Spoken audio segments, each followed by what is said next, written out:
បាទសូមជម្រាបសួរបងប្អូនទាំងអស់គ្នាខ្ញុំបាទមុងណារ៉េតពីទីក្រុងឡុកបិចរដ្ឋកាលីហ្វ័រញ៉ានេះគឺជារាត្រីដាច់ខែគឺខែកុម្ភៈបាទមិនមែន31កុម្ភៈទេគឺ28កុម្ភៈ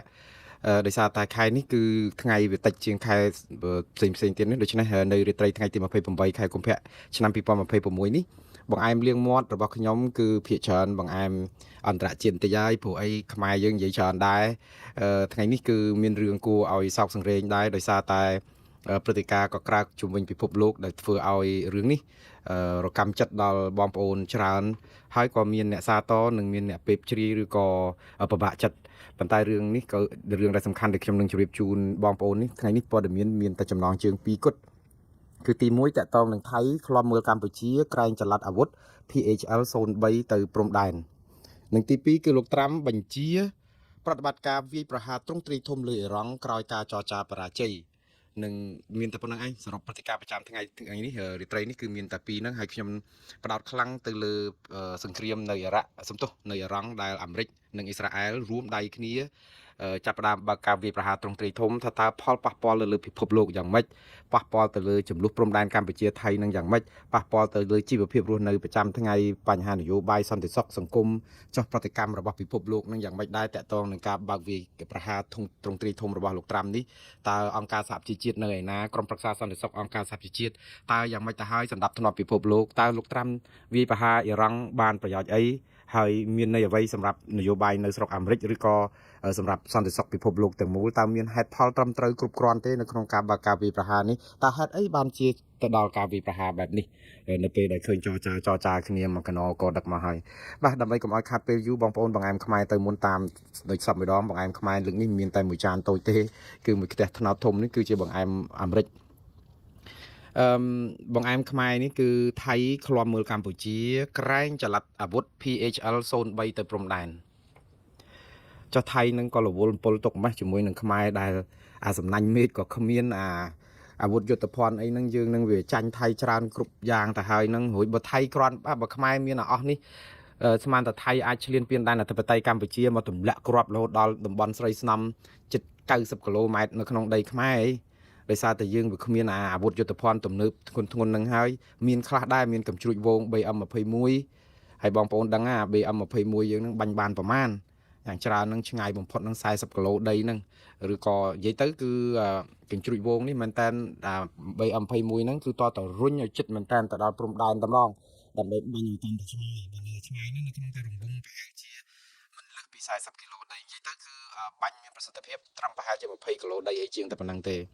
ចំណែកឯកញ្ជ្រួចវងមួយវងទៀតនោះដែលជាប្រភេទផលិតអាវុធយុទ្ធភ័ណ្ឌទំនើបប៉ុន្តែជារបស់ចិនដែលហៅថា PHL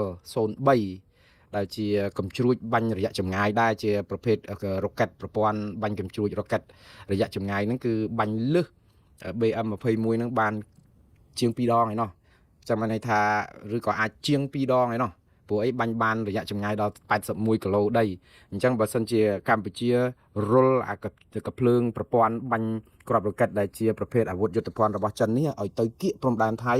គឺបាញ់បានឆ្ងាយណាស់ចូលដល់ក្នុងដែនអធិបតេយ្យរបស់ថៃនឹងជ្រៅដល់តំបន់ភូមិឋានប្រជាពលរដ្ឋដែលមែនតើទៅផុតពីតំបន់យោធាពលានឬក៏ថាគេហៅអីសមរភូមិខ្សែត្រៀមជួរមុខរបស់ថៃទៅហើយហេតុអីបានជាសុករឿងរ៉ាវដែលខ្លួនឯងសម័យក្នុងខោមួយថ្ងៃឈូសឆាយបន្លាលួសកុងតឺន័រចាក់បេតុងធ្វើនេះធ្វើនោះអត់ចប់នោះ20អីនឹងរឿងខ្មែរដែលរឿងចល័តកាភ្លើងឬក៏អាវុធយុទ្ធភ័ណ្ឌរបស់ចិន PHL 03នេះតាមពិតថៃដឹងខ្លួនឯងដែរធម្មតាយើងដឹងហើយតែយើងខូចគេយើងប្លន់គេយើងឆក់គេហើយទៅយើងយកទ្រព្យរបស់គេយកទៅអោបនៅក្នុងខ្លួនហ្នឹងវាក្តៅក្រហល់ក្រហាយដែរវាមិនស្រួលប្រមាណទេព្រោះយើងដឹងហើយយើងទ្រព្យរបស់កម្ពុជារបស់ខ្មែរនេះគឺជាទ្រព្យក៏ជាប់នឹងប្រាណជារបស់កម្រណាស់ខំប្រឹងការពារណាស់ពីដើមឡើយធំធេងណាស់មហាអាណាចក្រខ្មែរដល់ណាដល់នៅអយុធ្យាដល់ភូមាដល់អីមកជាទៅតំបន់ឥណ្ឌូចិនយើងនៅអាស៊ីអាគ្នេយ៍ហ្នឹងគឺដែនដីអាណាចក្រយើងហ្នឹងវាធំសម្បើមប៉ុន្តែយូរទៅវារួញតិចម្ដងព្រោះមេដឹកនាំខ្មែរស្ដេចខ្មែរចេះតែឆ្លោះគ្នា អត់ត្រូវគ្នានឹងឆ្លោះតែគ្នាឯងនិយាយទៅគឺសង្គ្រាមបាត់ទឹកបាត់ដីហ្នឹងដោយសារតែរឿងឆ្លោះគ្នាតែគ្នាឯងរាប់ចំនួនហើយមិនមែនតែចំនួននេះទេហើយអត់រៀងទេប្រវត្តិសាស្ត្រហ្នឹងនៅតែចាដានមកថាមេដឹកនាំខ្មែរគឺខំគ្នារហូតតតែខ្ទេចខ្ទីអស់អញ្ចឹងហើយបានដោយសភាសិទ្ធខ្មែរដែលលោកចិត្តតែអប់រំព្រៀនប្រដៅដែរថាឆ្លោះគ្នាក្នុងគ្រួសារដូចស្រាតកាយាបង្ហាញញាតឆ្លោះគ្នាក្នុងសង្គមជាតិដូចលាតកំណប់ទ្របឲ្យចោលមិនហើយនៅក្នុងគ្រួសារតែឆ្លោះគ្នាហ្នឹងគឺហែកជេរបចោបតិចផ្ដាសាដឹងរឿងរាក់ជ្រៅក្នុងគ្រួសារហ្នឹងគ្មានលក្ខគ្មានលៀមទេគឺថាអស់គេអស់ខ្មាស់ចឹងបរហាញញាតចិត្តខាងហ្នឹងគេដឹងគេលឺអស់ខូចគេខូចឈ្មោះខូចអីចឹងទៅតែដល់ពេលឆ្លោះគ្នាក្នុងសង្គមជាតិយើងឆ្លោះគ្នាបកប្រឆាំងទៅបកប្រឆាំងបកកាន់អំណាចងើបមួយវាយមួយចាប់ដាក់គុកគឺថាលៀបពណ៌ដកសញ្ជាតិអ្នកនេះអ្នកនោះយើងអត់ត្រូវគ្នាអញ្ចឹងមកយោមកហើយយើងធ្វើហ្នឹងដល់ចុងក្រោយមានបានប្រយោជន៍អីវាដូចជាលៀតកំណប់យើងឲ្យចោលឃើញចោលថៃគេបានដៃឯងយកខ្ទេចដោយសារអីយើងកំពុងតែឆ្លោះគ្នាអាហ្នឹងដូចថាយើងឃើញរូបភាពមួយនៅក្នុងឯកសារសัตว์ដែលគេបង្ហាញអំពីសัตว์ពីរគឺសัตว์ក្តាន់ពីរដែលវាខំគ្នាអូស្នែងគេហ្នឹងគឺជុលគ្នាខ្លាំងដល់ពេលមានសัตว์ខ្លាសัตว์តោអីមកខំស៊ីទៅវាជាជាងឲ្យយើងនាំគ្នារួមកម្លាំងគ្នាដើម្បីបុកអាតោហ្នឹងឲ្យធ្លុះធ្លាយដើម្បីឲ្យរួចជីវិតអត់ឡើយតែទាន់ឱកាសមានខំគ្នាប្រទៀងគ្នាឯងហ្នឹងទៀតអញ្ចឹងអាតោនោះក៏បានដៃអាគ្នាឯងក៏ខំគ្នាឯងតើលទ្ធផលបានប្រយោជន៍អីគឺសេចក្តីស្លាប់អញ្ចឹងហើយបានជាយើងត្រូវតែមើលឲ្យមែនតែនកុំឲ្យប្រវត្តិសាស្ត្រសាដានរបស់យើងបង្រួមផ្សះផ្សាជាតិហើយទម្លាក់ចោលឲ្យអស់អាការដែលឆ្លោះគ្នានៅក្នុងជាតិសាសន៍ឯងឥឡូវម៉ោងនេះណាគឺអត្តណោនាថោហើយគឺខ្លួនទីពឹងខោសំទោសខ្លួនទីពឹងខ្លួនបានន័យថាយ៉ាខ្លួនទីពឹងខោដែលបោតខោក៏វាអាម៉ាស់អីធ្លាក់ទៅក្រោមអីចឹងទៅអាហ្នឹងគឺបានន័យថាគ្មានអ្នកណាជួយខ្មែរជាងខ្មែរយើងទេឥឡូវពិភពលោកចាប់ផ្ដើមវល់ហើយគេគិតតែពីរឿងគេដោះស្រាយគេមិនចេញហ្នឹងហើយមិនដោះស្រាយរឿងឯងឥឡូវយើងមើលរឿងមួយដែលសំខាន់ដែលថៃភ័យរឿងអាវុធយុទ្ធភ័ណ្ឌដែលថាអាចបាញ់រយៈចម្ងាយឆ្ងាយនេះគឺខ្លាចយើងអូសទៅព្រំដែនជាលេសទេជាលេសរបស់ថៃទេយើងត្រូវចាំថានៅពេលដែលថៃកំពុងតែពវៀងដានខ្លួនសម័យក្នុងខោឲ្យរកម្មចិត្តដឹងហើយថាកម្ពុជាមិនអាចទៅវាយមិនអាចទៅអីជាមួយថៃកើតទៀតទេយើងអាចធ្វើសង្គ្រាមអីជាមួយថៃកើតទេតកតងនឹងសង្គ្រាមបែបទ្រង់ទ្រាយធំដូចលើកមុនគឺយើងតែរួចទេហើយត្រូវទទួលស្គាល់ការពិតក៏ប៉ុន្តែមិនមែនបានន័យថាកងទ័ពកម្ពុជាយើងនឹងខ្វះភាពក្លាហានទេគាត់មានបេះដូងគាត់មានមនសិការគាត់ថាសម្ភារៈជួយគាត់ទំនុកបំរុងគាត់សពបែបយ៉ាងហ្នឹងវាខ្វះខាតតែប៉ុណ្្នឹងអាហ្នឹងឯងដែលយើងត្រូវការបន្ត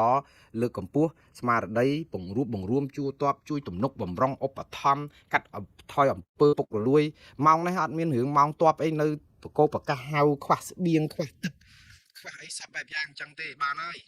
ម៉ោងនេះឲ្យគឺថាទ័ពយើងគឺត្រូវតែមានគ្រប់គ្រាន់ទាំងអស់គឺទឹកក៏មានអង្ករក៏មានស្បៀងក៏មានហើយឈប់លឺអាពាកស្អីប៉ះហើមកសុំអ៊ីកូមសុំអាវក្រោះសុំស្បែកជើងសុំនេះសុំនោះអីទៀតបានហើយឈប់ឲ្យមានតទៅទៀតទៅអ្វីដែលទ័ពត្រូវការនឹងសុំនឹងខ្វះខាតគឺត្រូវតែធ្វើទៅថ្នាក់ដឹកនាំបញ្ជាការកណ្ដាលហើយបញ្ជាការខ្លួនឯងនឹងក៏ដឹងដែរថាអត់ចាំបាច់ឲ្យទ័ពសុំទេម៉ោងនេះគឺត្រូវតែប្រគល់ឲ្យទ័ពគ្រប់បែបយ៉ាងខ្វះទឹកឲ្យទឹកខ្វះស្បៀងឲ្យស្បៀងហើយមិនចាំបាច់ឲ្យបងប្អូនទាហានយើងត្រូវការតែប្រកបប្រកាសផ្សព្វផ្សាយអីតាមប្រព័ន្ធបណ្ដាញសង្គមអីដើម្បីបានសមានចិត្តពីប្រជាពលរដ្ឋទេអាក្រក់មើលណាស់ខ្ញុំដឹងថាគាត់ខ្វះខាតហើយបើមិនស្រែកហ្នឹងគឺដឹងតែអត់សោះហើយក៏ប៉ុន្តែនេះគឺជាភារកិច្ចរបស់ក្រសួងការពារជាតិហើយនឹងថវិកាជាតិដែលបងប្អូនបង់ពន្ធទៅហ្នឹងថាតើវាធ្លាក់ដល់កម្រិតណាហើយត្រូវជួយទំនុកបំរុងបងប្អូនយ៉ាងម៉េចនេះគឺជាអ្វីដែលយើងត្រៀមហើយថៃគេភ័យហ្នឹងគឺជាល្បិចគេទេដោយសារតែយកលេសឃើញតែមានរឿងអីទៅផ្ទុះមានក្ដួងអញ្ចឹងទៅហើយដល់ពេលយកលេសហ្នឹងគឺយកលេសពវៀងដានត្រង់ថាអីតែវាយព្រឹបមកយកលេសយើងចល័តតបចល័តអីហើយកម្ពុជាយូរទៅម្ចាស់ផ្ទះអត់មានសិទ្ធិការពារខ្លួនឯងប៉ុណ្ណឹងឥឡូវតែទីហោថារើអាកាភ្លើងធំហ្នឹងទៅទល់ដែនគេររឿងប៉ុន្តែគេអត់មានតនេដៃទេគេជីកគេស្អីគេដាក់ស្អីគេរើបលាលួសអីក៏យើងនៅតែគិតថាថៃឆ្លៀនពៀនថ្លៃបំពេញថៃឆ្លៀនពៀនថៃបំពេញប៉ុន្តែអាពេលដែលយើងស្រែកហ្នឹងគឺគេបានទាំងអស់យើងបានតែរូបថតទេចាំមិនថាស្រីគេក្លាហានគេបានរូបបងស្រីដូចនោះល្អបានតែថតរូបទេយក AOT យកស្អីអ្នកសង្កេតការទូតអីហ្នឹងគឺទៅបានតែក្រៅរបងក្បែររបងបលាលួសទេប៉ុន្តែថៃដាក់រាល់ថ្ងៃថែមរាល់ថ្ងៃដូច្នេះអាហ្នឹងដែលជាការកម្មចិត្តប៉ុន្តែសួរថាតើយើងទៅវាយថៃវិញយើងទៅតដៃវិញយើងទៅអីហ្នឹងបានប្រយោជន៍អីដែរទេវាអត់ទេព្រោះអី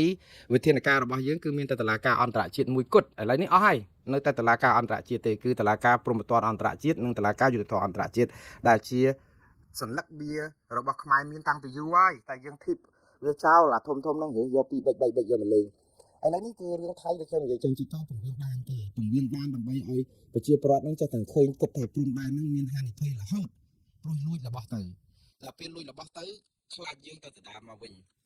តាមពិតខ្ញុំមិនលើកទឹកចិត្តទេអារឿងសង្គ្រាមជាមួយទ័ពថៃនេះណាយើងអាចធ្វើសង្គ្រាមជាមួយថៃឈ្នះដោយប្រើសពាវុធដែលយើងមាននឹងទេយើងទៅមិនដល់គេទេព្រោះគេមាន F16 គេមានគ្រាប់បែកចង្កោមគេមានប្រព័ន្ធ Gripen Fighter Jet គេមានអាបោះពីកូរ៉េខាងត្បូងមកគេមានយន្តហោះបដិញគ្រប់ប្រភេទហើយអាមេរិកជួយរហូតប៉ុន្តែជួយបែបនេះក៏មិនប្រកាសថាឈ្នះខ្មែរដែរបើសិនជាខ្មែរចង់រករឿងថៃខ្ញុំនៅតែគិតថាកម្ពុជាយើងណាបើនិយាយអំពីកម្លាំងទ័ពព្រៃរបស់យើងណាកម្លាំងដែលយើងធ្លាប់តស៊ូសុប្រយុទ្ធក្នុងសមរភូមិយ៉ាងជោគជ័យណាធ្វើសង្គ្រាមជាមួយថៃម៉ោងនេះអត់អាចធ្វើសង្គ្រាមជាមួយថៃបែបសង្គ្រាមតទល់គ្នាប្រើសពាវុធពេញទំហឹងប្រកាសជាសង្គ្រាមទេសង្គ្រាមជាមួយថៃក្នុងរយៈពេលយូរអង្វែងទៀតដើម្បីឲ្យថៃខ្ចាក់ដីមកខ្មែរវិញមានតែសង្គ្រាមឆ្លប់ទេ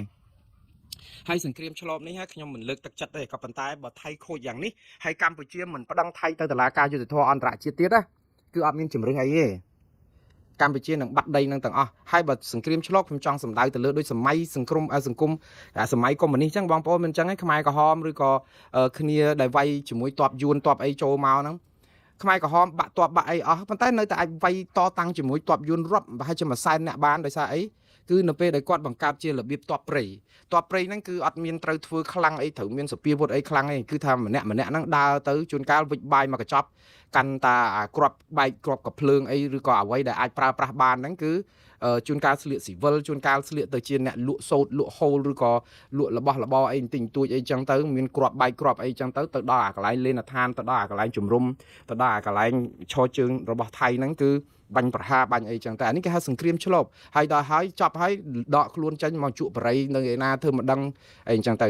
សង្គ្រាមបែបនេះគឺថៃអាចពិបាកដោយសារអីទី1កម្ពុជាអត់ប្រកាសសង្គ្រាមទី2វាជាសង្គ្រាមឆ្លប់សង្គ្រាមរបៀបរប៉េះរប៉ោះវាយចោលចឹងទៅគ្រាន់រំខានកុំឲ្យថៃបានបាយពេកយើងមើលនៅអាហ្វហ្គានីស្ថានណានៅពេលដែលទ័ពអាមេរិកចូលទៅខ្លាំងមែនតើដល់ពេលដំណាក់កាលមួយគឺទាហានអាហ្វហ្គានីស្ថានឬក៏ប្រជាពលរដ្ឋអាហ្វហ្គានីស្ថានអត់មានវិធីអីទៅតទល់ជាមួយអាមេរិកបានទេព្រោះអីទ័ពវាច្រើនហើយបញ្ហាសន្តិសុខសុវត្ថិភាពហ្នឹងគឺវាទំនើបឃើញពួកនៅតាលីបានគេប្រើយុទ្ធសាស្ត្ររបៀបទ័ពព្រៃប្រើរបៀបស្អីគ្រាប់បែកអត្តឃាតគ្រាប់បែកអីយើងគិតថាទង្វើនេះវាស្មោកគ្រោកព្រោះយើងធ្វើគ្រាប់បែកអត្តឃាតអីសម្រាប់ប្រជាពលរដ្ឋស៊ីវិលអីអត់បានប្រយោជន៍អីក៏ប៉ុន្តែបងប្អូនអញ្ចឹងបានថាអាទង្វើដែលជាអំពើភេរវកម្មអំពើវិធានសនាអីដែលបងប្អូនទឹកកោលទោសគេប៉ុន្តែចំពោះប្រជាពលរដ្ឋតាលីបានកាលពេលហ្នឹងគេគិតថាជាវីរៈភាពជាការក្លាហានរបស់ប្រជាពលរដ្ឋគេតតាំងជាមួយអាមេរិកដែលគេមិនអាចតតាំងបានដោយសារកំភ្លើងអីច្រើនអញ្ចឹងយើងចោទគេថាជាភេរវកម្មភេរវជនតែអំពើគេគឺដើម្បីផ្ញើសារថាឲ្យអាមេរិកដកទ័ពចេញពីប្រទេសគេអីចឹងទៅទុកឲ្យប្រជាពលរដ្ឋគេគ្រប់គ្រងអញ្ចឹងប៉ុន្តែជាលទ្ធផលក៏មិនបានសូវជោគជ័យស្លាប់ទាហានអាមេរិកយ៉ាងច្រើនមែនតើប៉ុន្តែចុងក្រោយទៅក៏មានរដ្ឋាភិបាលបង្កើតឡើងគ្រប់គ្រងនៅប្រទេសហ្នឹងអីចឹងទៅប៉ុន្តែអានេះគ្រាន់តែជាតាក់ទិកនៃយុទ្ធសាស្ត្រសង្គ្រាមឆ្លប់សង្គ្រាមរបៀបទ័ពព្រៃគ្នាតិចតែមានប្រសិទ្ធភាពខ្ពស់ព្រោះអីថៃយើងវាយអត់ឈ្នះថៃកើតទេបើវាយបែបនេះអញ្ចឹងបានថាថៃអាវុធដ៏មុតស្រួយរបស់យើងនៅពេលនេះបើក្រៅពីសង្គ្រាមឆ្លប់គឺមានតែមួយយ៉ាងគត់ប្តឹងទៅតុលាការយុត្តិធម៌អន្តរជាតិឥឡូវកម្ពុជាអត់ជ្រើសរើសប្តឹងទៅតុលាការអន្តរជាតិតើយើងជ្រើសរើសជំរើសអីហើយថៃដូចខ្ញុំនិយាយចឹងគឺពវៀងដាននេះពវៀងដាននោះររឿងនេះររឿងនោះមិនចេះចប់បន្តិចមកចេញជាអាវុធស្អីរបស់ចិនជួនកាលចង់បន្លាចប្រាប់ថាចិនហ្នឹងឲ្យនៅឲ្យឆ្ងាយតែហ៊ានកម្ពុជាចល័តអាវុធហ្នឹងវាពិបាកដែរយើងអត់មានសិទ្ធិការពារខ្លួនឯងហើយខ្លួនគេចិត្តតែទន្ទ្រានឈ្លានពានយើងហើយយើងទៅស្អំចិត្តប្រជាពលរដ្ឋថាកុំភ័យកុំអីយើងខ្ចីដៃថៃអភិវឌ្ឍអីអញ្ចឹងប៉ុន្តែរាល់ថ្ងៃគឺគេសង់នេះសង់នោះរហូតដូច្នេះអាភិបកម្មចិត្តហ្នឹងក៏តើវាពិបាកដែរលោកវិនថៃសុវរីដែលជាអ្នកនាំពាក្យរបស់យោធាជើងទឹកសំទោសជើងគោកថៃគឺថ្ងៃនេះគឺឆ្លើយនឹងសំណួររបស់សាធារណមតិថៃទេតាមរយៈសារព័ត៌មានថៃនឹងគេផ្សាយមកថាដូចថៃនោះដូចជាបារម្ភខ្លាចកម្ពុជាចល័តអាកភ្លើងយន្តឬក៏កភ្លើងធំប្រភេទ PHL 03ទៅព្រំដែនអាកាជួចវង 3M21 ក៏មិនធ្វើអីឈ្នះថៃបានផងអាទាំងអស់នេះបើសិនជាខ្មែរយកទៅរុញទៅព្រំដែនហើយបាញ់ស្រោចទៅក្នុងទីប្រជុំជនថៃខ្មែរខុសរត់តែ 100% ទៀតដែររឿងបាញ់ទៅទីតាំងស៊ីវិលថាសហគមន៍អន្តរជាតិកោលទោសងាប់ហើយថៃចេះតែរស់នឹកដែរក៏ប៉ុន្តែបងប្អូនយើងវាគ្មាន ប្រយោជន៍អីនឹងធ្វើសង្គ្រាមអីអញ្ចឹងការទេរឿងសង្គ្រាមបាញ់គ្នាស្លាប់ជនស៊ីវិលអីវាលែងមានប្រជាប្រិយហើយព្រោះយើងវាចប់ត្រឹមមានបាត់ឈប់បាញ់ហើយយើងនាំគ្នាដាក់ប្តឹងថៃទៅព្រោះថៃឈ្លានពានយើងអញ្ចឹងទុកឲ្យថៃចេះតែរកលេសទៅតែយើងត្រូវតែរកវិធីបកវិញហើយដូចខ្ញុំនិយាយចឹងខ្ញុំជឿថាខ្មែរយើ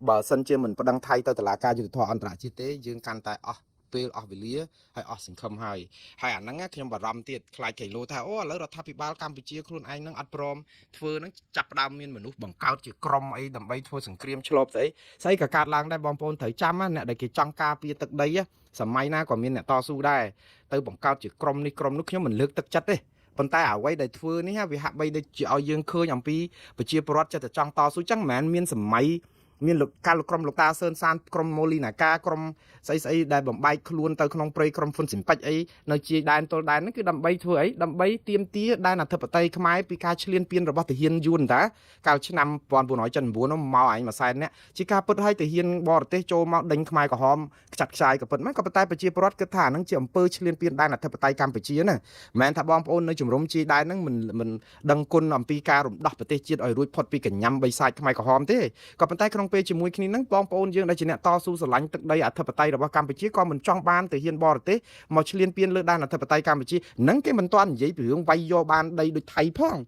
ងពេលហ្នឹងក៏នៅមានក្រុមតស៊ូនៅតាមជាដែនហ្នឹងរាប់ក្រុមភ្លេចរហូតតតែចុងក្រោយមានកិច្ចព្រមព្រៀងសន្តិភាពទីក្រុងប៉ារីហើយទាហានវៀតណាមហ្នឹងក៏វិលទៅស្រុកវិញជាទ្រង់ទ្រាយធំក្នុងម្ដុំឆ្នាំ1989ជិត10ឆ្នាំណាបងប្អូនទាហានមួយសែនអ្នកឲ្យមិនទៅវិញទៅអស់ប៉ុន្តែយ៉ាងណាដូចខ្ញុំនិយាយចឹងថាទាហានវៀតណាមកាលមកហ្នឹងគឺជាមួយនឹងការ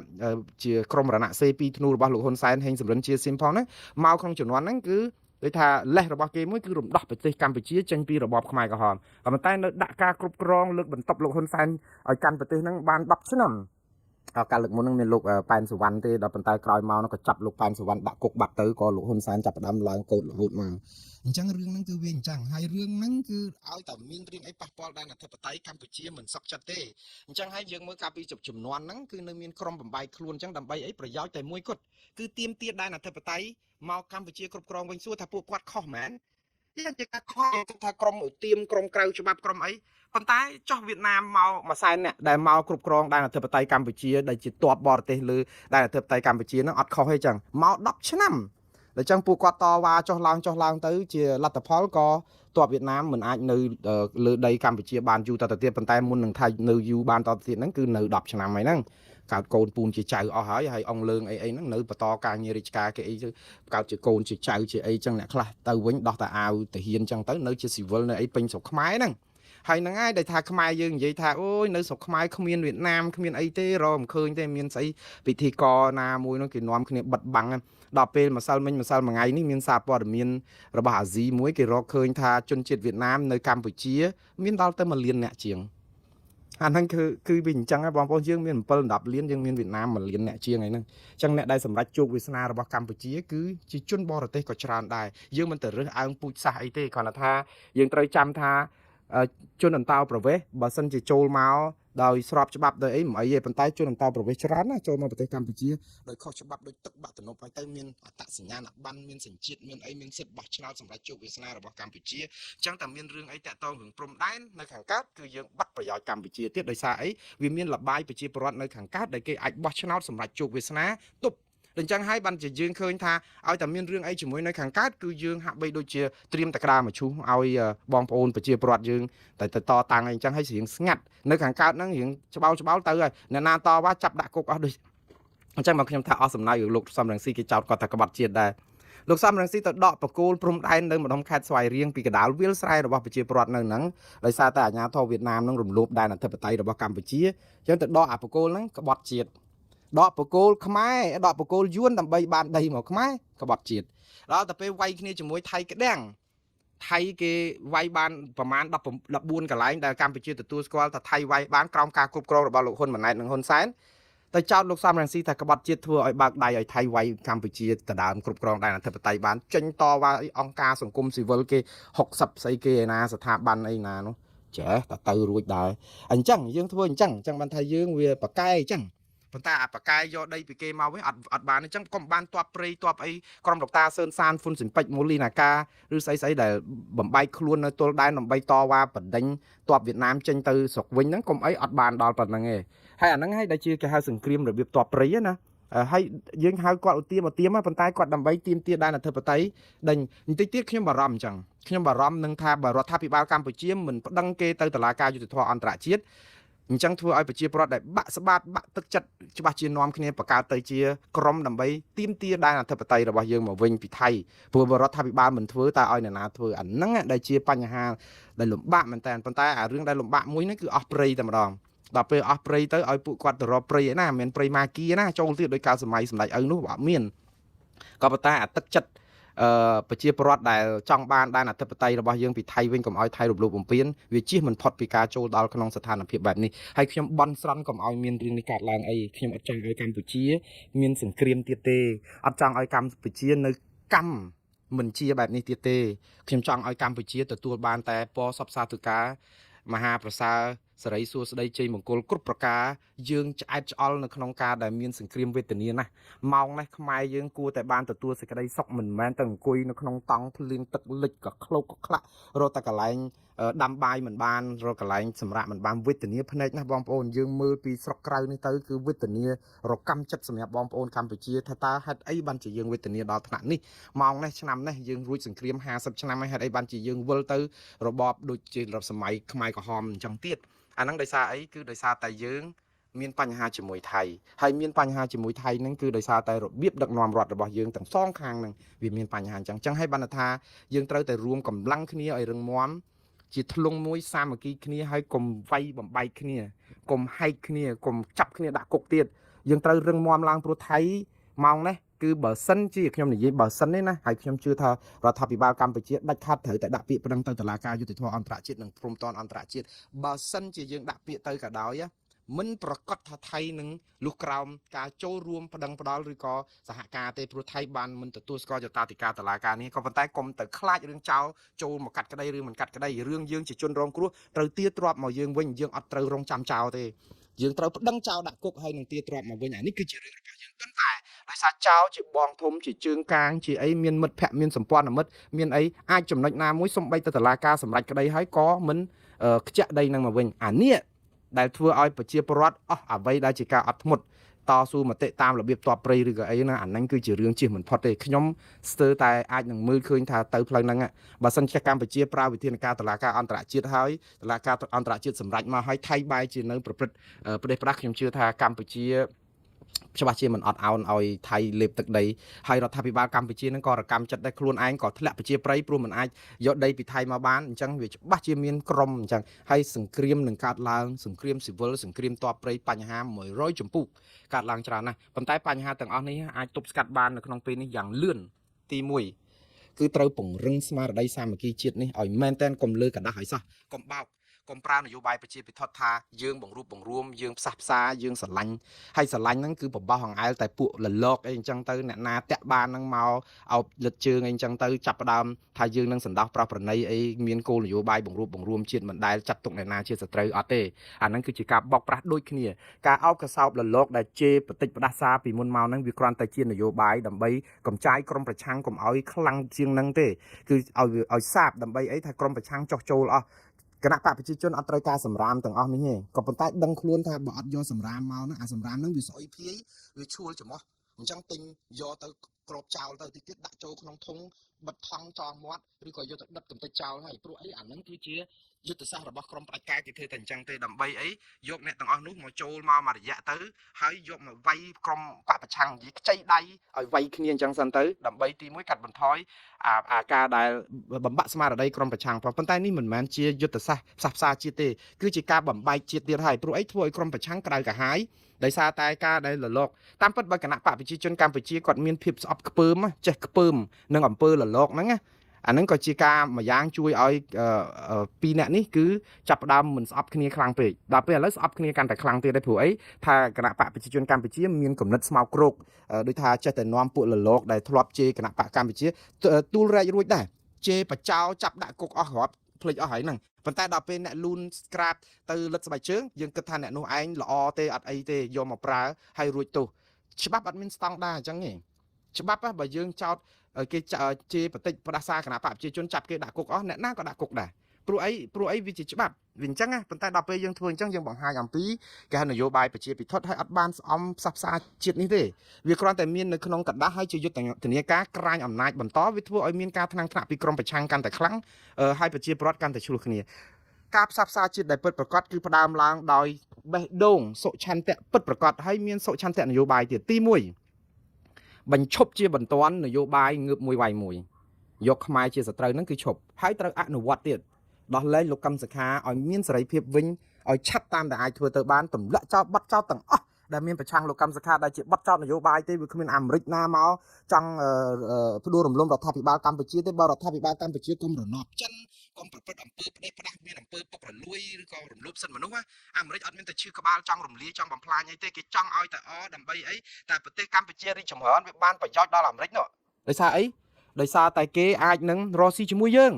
ងណាគេរកស៊ីគេពង្រឹងអាសម្ព័ន្ធភាពជាមួយយើងហ្នឹងអាមេរិកគេចង់បានតែលុយចង់បានតែ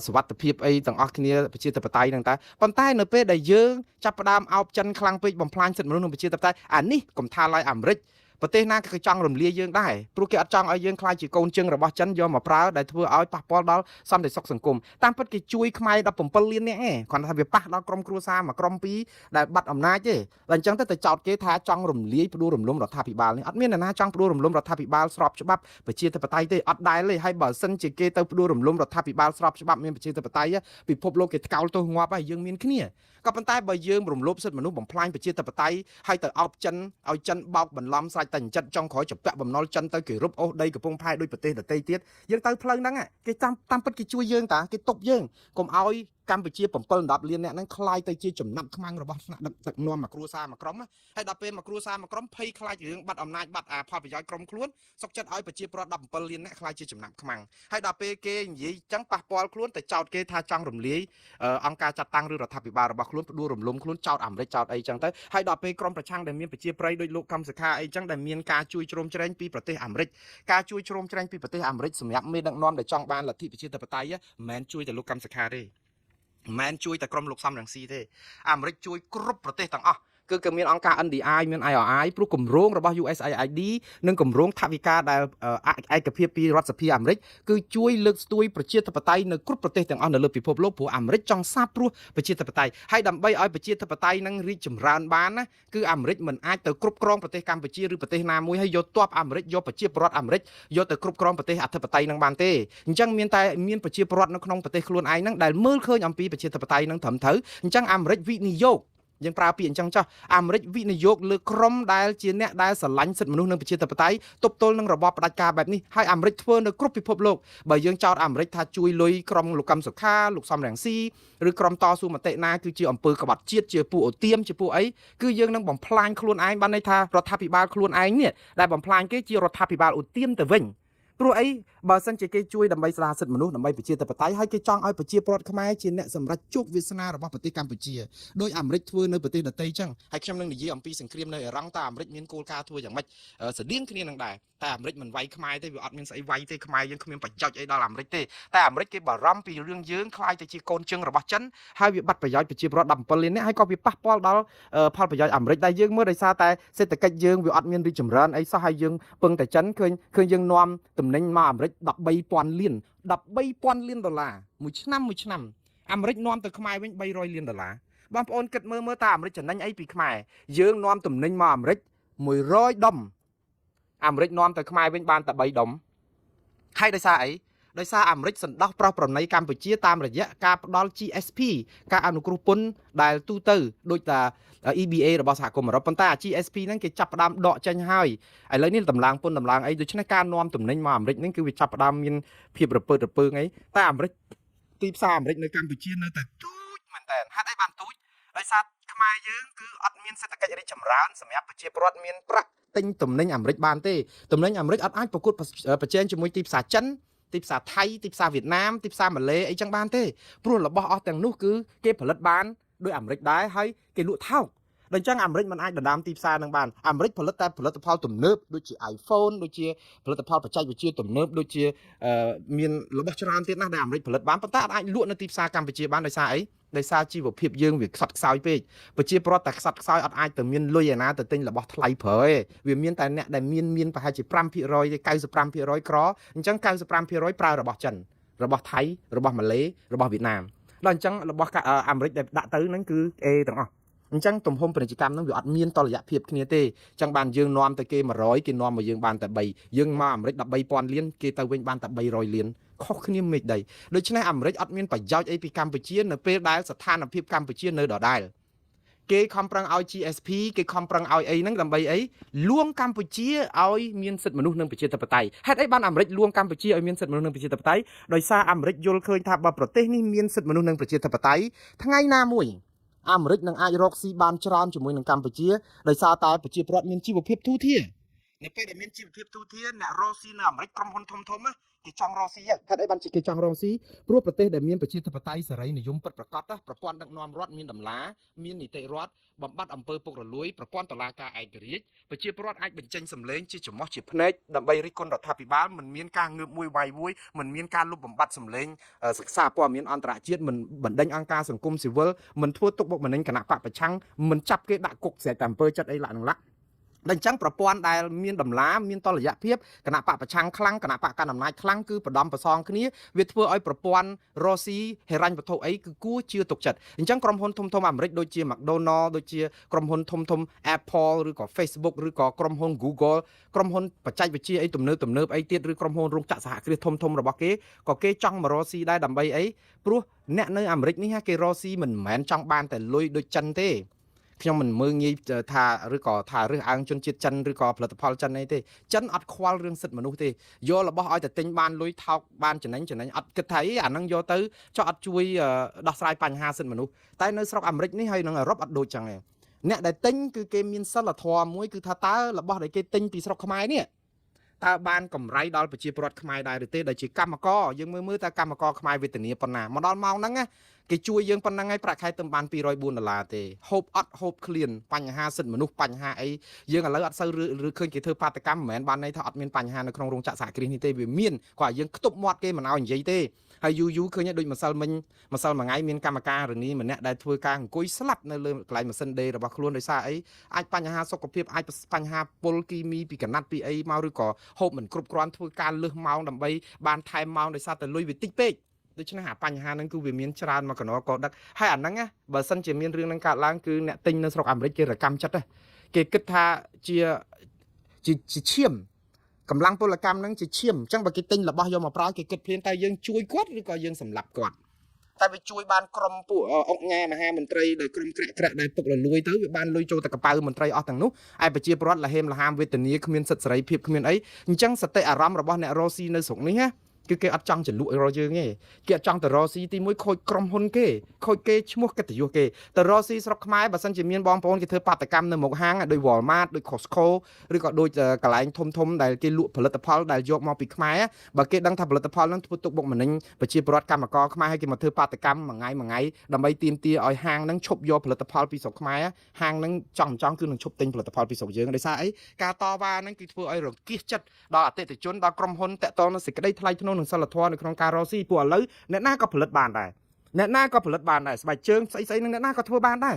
រតែសំខាន់តើយើងប្រកួតទីផ្សារបានអីគឺសិលធម៌និងសេចក្តីថ្លៃថ្នូរនិងការយកចិត្តទុកដាក់ដល់កម្លាំងពលកម្មនិងការដែលគោរពសិទ្ធិការងាររបស់សហជីពអីអញ្ចឹងអានេះគេគិតពីអញ្ចឹងវិញអញ្ចឹងគេលក់សាច់រឿងនៃផលិតផលជាជាងលក់ផលិតផលខ្លួនឯងហើយកម្ពុជាយើងហ្នឹងគឺដោយសារតែយើងគិតថាមិនអីទេគេផ្ដល់GSP ឲ្យយើងហើយអញ្ចឹងយើងធ្វើអីក៏បានដែរព្រោះគេមិនធ្វើបាបយើងធ្វើអីតែឥឡូវដល់ពេលដែលយើងធ្វើបាបធ្វើទុកកម្មករពេកឥឡូវឃើញគេរករឿងយើងគេផ្ដាច់ GSP យើងប្រហែលឆ្នាំហើយឥឡូវឡើងពន្ធឡើងអីទៀតហើយអញ្ចឹងបានត្រឡប់មកវិ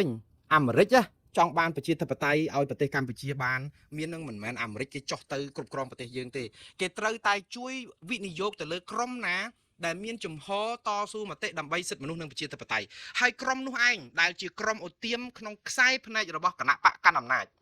ព្រោះខ្លួនក្រាញអំណាចបើមានគេចែងគឺគេនឹងជាឧទាមជា ក្រុមក្រៅច្បាប់ពីភេរវកជាអីចឹងហើយចាប់ផ្ដើមលៀបពណ៌ធ្វើច្បាប់ធ្វើឲ្យក្រុមនោះខ្លាយទៅជាភេរវកដូចជាការចាប់លោកកម្មសខាដាក់ពន្ធនាគារចោទប្រកាន់អាមេរិកពីរឿងចង់ផ្ដួលរំលំរដ្ឋាភិបាលកម្ពុជាផ្ដួលរំលំរដ្ឋាភិបាលកម្ពុជាដែលកំពុងរំលោភសិទ្ធិមនុស្សបំផ្លាញប្រជាធិបតេយ្យដើម្បីឲ្យមានប្រជាធិបតេយ្យតើវាប្រជាប្រដ្ឋស្ដាប់ទៅគេផ្ដួលរំលំរបបខ្មែរក្រហមឧទាហរណ៍តើអ្នកដែលចូលរួមដូចជាវៀតណាមឥឡូវយើងនិយាយថាវៀតណាមសុទ្ធតែជាអ្នកមានគុណខ្មែរអីនាំទាហាននាំអីមករំដោះប្រទេសកម្ពុជាពីរបបខ្មែរក្រហមតើពេលដែលនាំទ័ពបរទេសយកមកឈ្លានពានដែនអធិបតេយ្យដើម្បីរំដោះខ្មែរឲ្យចេញពីរបបខ្មែរក្រហមមានអ្នកណាដែលគិតថាវៀតណាមចូលមកនឹងបំផ្លាញមិនទេប្រជាពលរដ្ឋខ្មែរដែលរួចពីរបបខ្មែរក្រហមយល់ថាឥឡូវគេជួយមករំដោះតើវាខុសអីនៅពេលដែលគេកំចាត់របបខ្មែរក្រហមដើម្បីឲ្យប្រជាពលរដ្ឋរស់រានមានជីវិតឡើងវិញឧទាហរណ៍ប្រជាពលរដ្ឋខ្មែរមកដល់ម៉ោងហ្នឹងអ្នកដែលរស់រានពីរបបខ្មែរក្រហមគឺនៅតែអរគុណ7មករាហ្នឹងទេច្រើនណាស់ព្រោះដោយសារអីខ្លួនបានរស់ឡើងវិញប៉ុន្តែមានគិតទេថាអ្នកដែលនាំខ្លួនឲ្យរស់ឡើងវិញហ្នឹងគឺជាទាហានខ្មែរទាហានវៀតណាមដែលឈ្លានពានដែនអធិបតេយ្យកម្ពុជារំលោភដែនអធិបតេយ្យរបស់កម្ពុជាយើងកុំគិតយើងគិតថាគេជួយរំដោះឲ្យជាការពិតប៉ុន្តែហេតុអីបានជាកម្ពុជាសាទរការដែលអន្តរាគមន៍របស់រដ្ឋបរទេសនៅក្នុងការធ្វើឲ្យខ្មែរក្រហមដួលរលំហើយអ្នកដែលចូលរួមជាមួយខ្មែរក្រហមដោយលោកហ៊ុនសែនហេងសំរិននិងជាស៊ីមសុទ្ធតែក្បត់ជាតិទាំងអស់មែនទេដែលផ្ដួលរំលំរដ្ឋាភិបាលខ្មែរក្រហមមួយដើម្បីឲ្យប្រទេសនេះឈប់មានការកាប់សម្លាប់អញ្ចឹងយើងអាចចោទក្រុមលោកសំរងលោកហ៊ុនសែនហេងសំរិនជាស៊ីមហើយនឹងទ័ពខ្មែរក្រហមថាជាក្រុមក្បត់ជាតិទេមិនអញ្ចឹងមកផ្ដួលរំលំរដ្ឋាភិបាលប៉ុន្តែបំណងកាលពេលហ្នឹងគេពួកគាត់ចូលទៅហៅវៀតណាមមកឲ្យរំដោះជាតិនេះឲ្យមានសុខសន្តិភាពមានឈប់មានចម្បាំងរាំងជលកាប់សម្លាប់គ្នាហេតុអីបានជាចាត់ទុកថាក្រុមដែលមកជួយដោយលោកហេងសំរិនសំណាជាស៊ីមនឹងនេះហេតុអីក៏ពេលហ្នឹងមិនមានអ្នកណាចោទគាត់ថាជាក្រុមក្បត់ជាតិដែរទៅយើងមិនអាចទៅចោទពួកគាត់ថាជាក្រុមក្បត់ជាតិបានទេមិនអញ្ចឹងដោយសារគាត់ទៅនាំរដ្ឋបរទេសមកជួយដោះស្រាយបញ្ហាកម្ពុជាដូចគ្នានៅក្នុងពេលនេះដែររដ្ឋបរទេសមានទាំងសហគមន៍អន្តរជាតិមិនមែនតែអាមេរិកទេសហគមន៍អន្តរជាតិគឺអឺរ៉ុបអីនេះជួយក្រុមតស៊ូមតិក្រុមលោកកម្មសុខាឬក៏ក្រុមអ្នកណាក៏ដោយឲ្យតែតស៊ូមតិដើម្បីមានតុល្យភាពអំណាចកុំឲ្យរដ្ឋាភិបាលកម្ពុជាសពថ្ងៃជិះសេះលែងដៃរំលោភសិទ្ធិមនុស្សជាតិបតៃគេជួយលុយគ្រប់តែគម្រោងអង្គការស៊ុយអេតអង្គការប្រទេសផ្សេងទៀតដែលគេជួយតាមរយៈកញ្ចប់ថវិកាក្នុងការជួយបណ្ដុះបណ្ដាលសិទ្ធិប្រជាពលរដ្ឋអំពីការយល់ពីសិទ្ធិប្រជាធិបតេយ្យសិទ្ធិមនុស្សសិទ្ធិអីហ្នឹងហើយទៅចោតក្រុមហ្នឹងទាំងអស់ឲ្យតែលុយគេជួយក្រុមហ្នឹងអង្គការសិទ្ធិមនុស្សអីគឺយើងគិតថាឧទាមក្រុមបដិវត្តពណ៌ទាំងអស់អានេះដែលយើងអត់មើលឃើញការពិតដែលថាតើអ្នកណាខូចឲ្យប្រកបអ្នកណាដែលជាអ្នកខូចតើខ្មែរក្រហមខូចឬក៏ក្រុមដែលទៅនាំបង្កើតចលនាពីធ្នូដើម្បីតិហាក់ខ្មែរក្រហមចាញ់ឲ្យប្រទេសនេះមានសិទ្ធិមនុស្សនិងប្រជាធិបតេយ្យរស់រានមែនតើដែលជាអ្នកដែលសង្គ្រោះតើអ្នកណាឲ្យខូចពិតប្រកបឥឡូវនេះវិលមកដល់រឿងលោកកម្មសខានិងលោកសំរងស៊ីហើយនឹងការចោទប្រកាន់អាមេរិកថាជាក្បត់ជាតិហើយនឹងនាំគ្នាចោទក្រុមលោកសំរងស៊ីនិងក្រុមលោកកម្មសខាសឹកក្រុមក្បត់ជាតិតើពួកគាត់ក្បត់ជាតិកន្លែងណានៅពេលដែលរដ្ឋាភិបាលបំផ្លាញសិទ្ធិមនុស្សបំផ្លាញប្រជាធិបតេយ្យធ្វើឲ្យប្រទេសនេះក្លាយទៅជារដ្ឋរណបប្រទេសចិនហើយធ្លាក់នៅក្នុងការដឹកនាំបែបផ្ដាច់ការដែលអ្នកណាក៏មើលឃើញគេថ្កោលទោសរាល់ថ្ងៃសហគមន៍អន្តរជាតិគេថ្កោលទោសព្រោះគេភ័យសម្រាប់ប្រជាពលរដ្ឋ17លាននាក់ដូច្នេះដើម្បីធ្វើឲ្យប្រទេសនេះមានប្រជាធិបតេយ្យមានការរស់រានមានជីវិតដោយមានទទួលស្គាល់សិទ្ធិកុំឲ្យតែមានចែងនៅក្នុងកណ្ដាស់គឺគេត្រូវការវិនិយោគទៅលើក្រុមបែបនេះឯងគឺប្រជាពលរដ្ឋខ្មែរតាលោកសំរងស៊ីក៏ជាខ្មែរលោកកឹមសុខាក៏ជាខ្មែរលោករងឈុនក៏ជាខ្មែរលោកណាផ្សេងទៀតដែលតស៊ូមតិដែលត្រូវគេធ្វើទុកបុកម្នេញគ្រប់គ្នាសុទ្ធតែជាខ្មែរទាំងអស់ក៏ប៉ុន្តែខ្មែរទាំងនេះខ្លាយទៅជាជនក្បត់ជាតិដោយសារអីខ្មែរក្រហមណាកាលពីរបបនឹងពេលដែលរលាយទៅពេលដែលលោកហ៊ុនសែនលោកហេងសំរិននិងលោកជាស៊ីមនាំវៀតណាមមករំដោះប្រទេសកម្ពុជាចេញពីក្រញាំខ្មែរក្រហមហ្នឹងខ្មែរក្រហមថ្កោលទោសទាំងអស់ថាក្រុមលោកហ៊ុនសែនជាស៊ីមនិងហេងសំរិនសុទ្ធតែជាក្រុមក្បត់ជាតិនាំបរទេសមកឈ្លានពានដែនអធិបតេយ្យកម្ពុជាឡាក់នឹងឡាក់ឃើញទេក្រុមហ្នឹងគេចោទរដ្ឋាភិបាលហ្នឹងគេចោទក្រុមហ្នឹងក្បត់ជាតិអញ្ចឹងតាក៏ប៉ុន្តែសួរថាតើការក្បត់ជាតិរបស់លោកហ៊ុនសែនហេងសំរិននិងជាស៊ីមនៅពេលនោះវាបានចំណេញអីដល់ជាតិកម្ពុជានេះដែរទេមិនអត់ទេបងប្អូនមិនអញ្ចឹងយ៉ាងហោចណាស់ក៏ប្រទេសកម្ពុជាមិនស្ថិតនៅក្នុងការរស់នៅក្នុងរបបបល័យពូជសាសន៍ខ្មែរក្រហមដែរមិនអញ្ចឹងពេលដែលទ័ពបរទេសជាការពិតហើយវាទ័ពបរទេសឈ្លានពានចុះហេតុអីបានជាទាំងអស់គ្នាចាត់ទុកថាលោកហ៊ុនសែនជាស៊ីមនិងលោកហេងសំរិនជាវីរៈបរោះជាបិតាផ្សះផ្សាជាបិតារំដោះជាតិលាក់នឹងលាក់មកដល់ម៉ោងហ្នឹងនៅតែនយោបាយឈ្នះកោតសរសើរគាត់គ្រប់ម៉ាត់ខ្ញុំអត់ជំទាស់ទេ ខ្ញុំអត់មានចំទាស់អីសោះខ្ញុំអត់ចំទាស់លោកហ៊ុនសែនលោកហេងសំរិននិងលោកជាស៊ីមដែលបង្កើតរណសេពីធ្នូហើយបដិញខ្មែរក្រហមចេញជាការពិតឲ្យកម្លាំងបើមិនជួយទ័ពវៀតណាមមកក៏មិនវាយឈ្នះទ័ពយួនដែរហើយសំខាន់បំផុតគឺប្រជាពលរដ្ឋមិនមានការកាប់សម្លាប់អត់ឃ្លានអីទៀតយើងត្រូវអរគុណលោកហេងសំរិនជាស៊ីមលោកហ៊ុនសែនតែមិនចឹងព្រោះគាត់ជាអ្នកជួយសង្គ្រោះប្រជាពលរដ្ឋឲ្យរួចពីភ្នក់ភ្លើងសង្គ្រាមរ៉ាំរ៉ៃនៃរបបខូខើបល័យពូជសាសន៍របស់ខ្មែរក្រហមខាងគាត់ជាវីរៈបរិះរបស់ខ្មែរដែរមិនចឹងចុះហេតុអីបានជាគាត់មើលលោកកឹមសុខានិងលោកជាលោកសំរងស៊ីនៅពេលនេះដែលធ្វើដោយក្រុមគាត់កាលពីសម័យ79ដែរទៅជាក្រុមឧទាមក្បត់ជាតិទៅវិញទៅសុំកលុំជាមួយអាមេរិកមករំដោះប្រទេសកម្ពុជាដែលអាមេរិកខ្លួនឯងអត់នាំទ័ពដូចវៀតណាមមកផងតែអាមេរិកខ្លួនឯងជួយតាមគម្រោងថវិការដ្ឋសភាដែលអនុម័តទៅជួយគម្រោងកសាងស្ដារសិទ្ធិមនុស្សប្រជាធិបតេយ្យនិងជួយគណៈបកនយោបាយតាមលទ្ធភាពជាក់ស្ដែងដើម្បីឲ្យមានការបោះឆ្នោតមួយដោយសេរីត្រឹមត្រូវនិងយុត្តិធម៌មិនមែនប្រើចុងកណ្ដុងទៅទៀតលោកហ៊ុនសែនហេងសំរិននិងជាស៊ីនកាលពីសម័យខ្មែរក្រហមនាំទ័ពដោយចុងកណ្ដុងបាញ់ទ័ពខ្មែរក្រហមរត់ចាយជើងព្រាតអាហ្នឹងគឺប្រើចុងកណ្ដុងផងនៅតែគាត់ជាវីរៈបរិះស្នេហាជាតិចុះឥឡូវនៅពេលដែលលោកសំរងស៊ីនិងលោកកឹមសុខានិងក្រុមគណៈបកប្រឆាំងទៀតតស៊ូមតិដោយផ្លូវអហិង្សាតាមរយៈការបោះឆ្នោតដោយសេរីត្រឹមត្រូវនិងយុត្តិធម៌ទោះជាកោចបរញ៉េរញ៉ៃប៉ុណ្ណាក៏ដោយហេតុអីបានជាពួកគាត់ខ្លាយទៅជាឧទាមក្រុមក្បត់ជាតិទៅវិញបងប្អូនពិចារណាទាំងអស់មើលហេតុអីបានជាពួកគាត់ខ្លាយទៅជាក្រុមក្បត់ជាតិនិងឧទាមធ្វើបដិវត្តពណ៌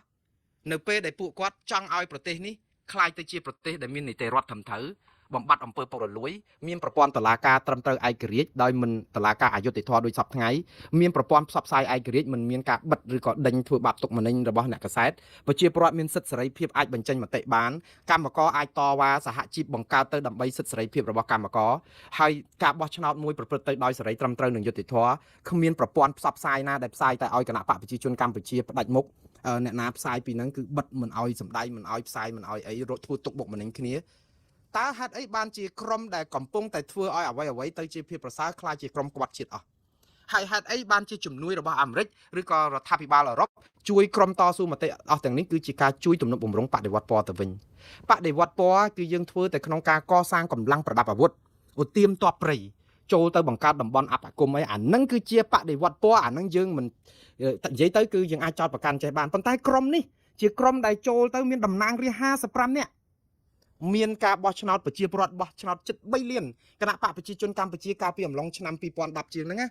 បានសម្លេងឆ្នោតតែ3លាន2សែនទេគណៈបកប្រឆាំងបាន2លាន9សែនជាងខុសគ្នាតែ3-4សែនសម្លេងទេស្ទើរតែស្មើគ្នាហើយការបោះឆ្នោតបែបនេះយើងគិតថាពួកគាត់ជាឧទាមទ័ពព្រៃជាយ៉ាងម៉េចក្បត់ជាតិរមិនឃើញហេតុអីបានជាយើងបោកប្រាស់ប្រជាពលរដ្ឋឲ្យជឿថាក្រុមនោះជាក្រុមក្បត់ជាតិទៅវិញនៅពេលដែលយើងដែលជាអ្នកកាន់រដ្ឋាភិបាលព្យាយាមធ្វើឲ្យប្រទេសនេះធ្លាក់ចូលនៅក្នុងរបបផ្ដាច់ការរណបចិនបំផ្លាញខុបហេដ្ឋារចនាសម្ព័ន្ធសហគមន៍អន្តរជាតិកោតទោសយើងគ្រប់យ៉ាងហេតុអីបានជាយើងមើលឃើញក្រុមអ្នកចង់សង្គ្រោះបែរទៅជាក្បត់ជាតិហើយក្រុមអ្នកទប់អ្នកសង្គ្រោះបែរទៅជាអ្នកស្នេហាជាតិទៅវិញខ្ញុំមើលមិនឃើញអញ្ចឹងបានថាប្រជាពលរដ្ឋខ្មែរមកនេះគួរតែយល់អំពីអ្វីដែលជាអំពើគ្រោះថ្នាក់នៃរបៀបដឹកនាំរដ្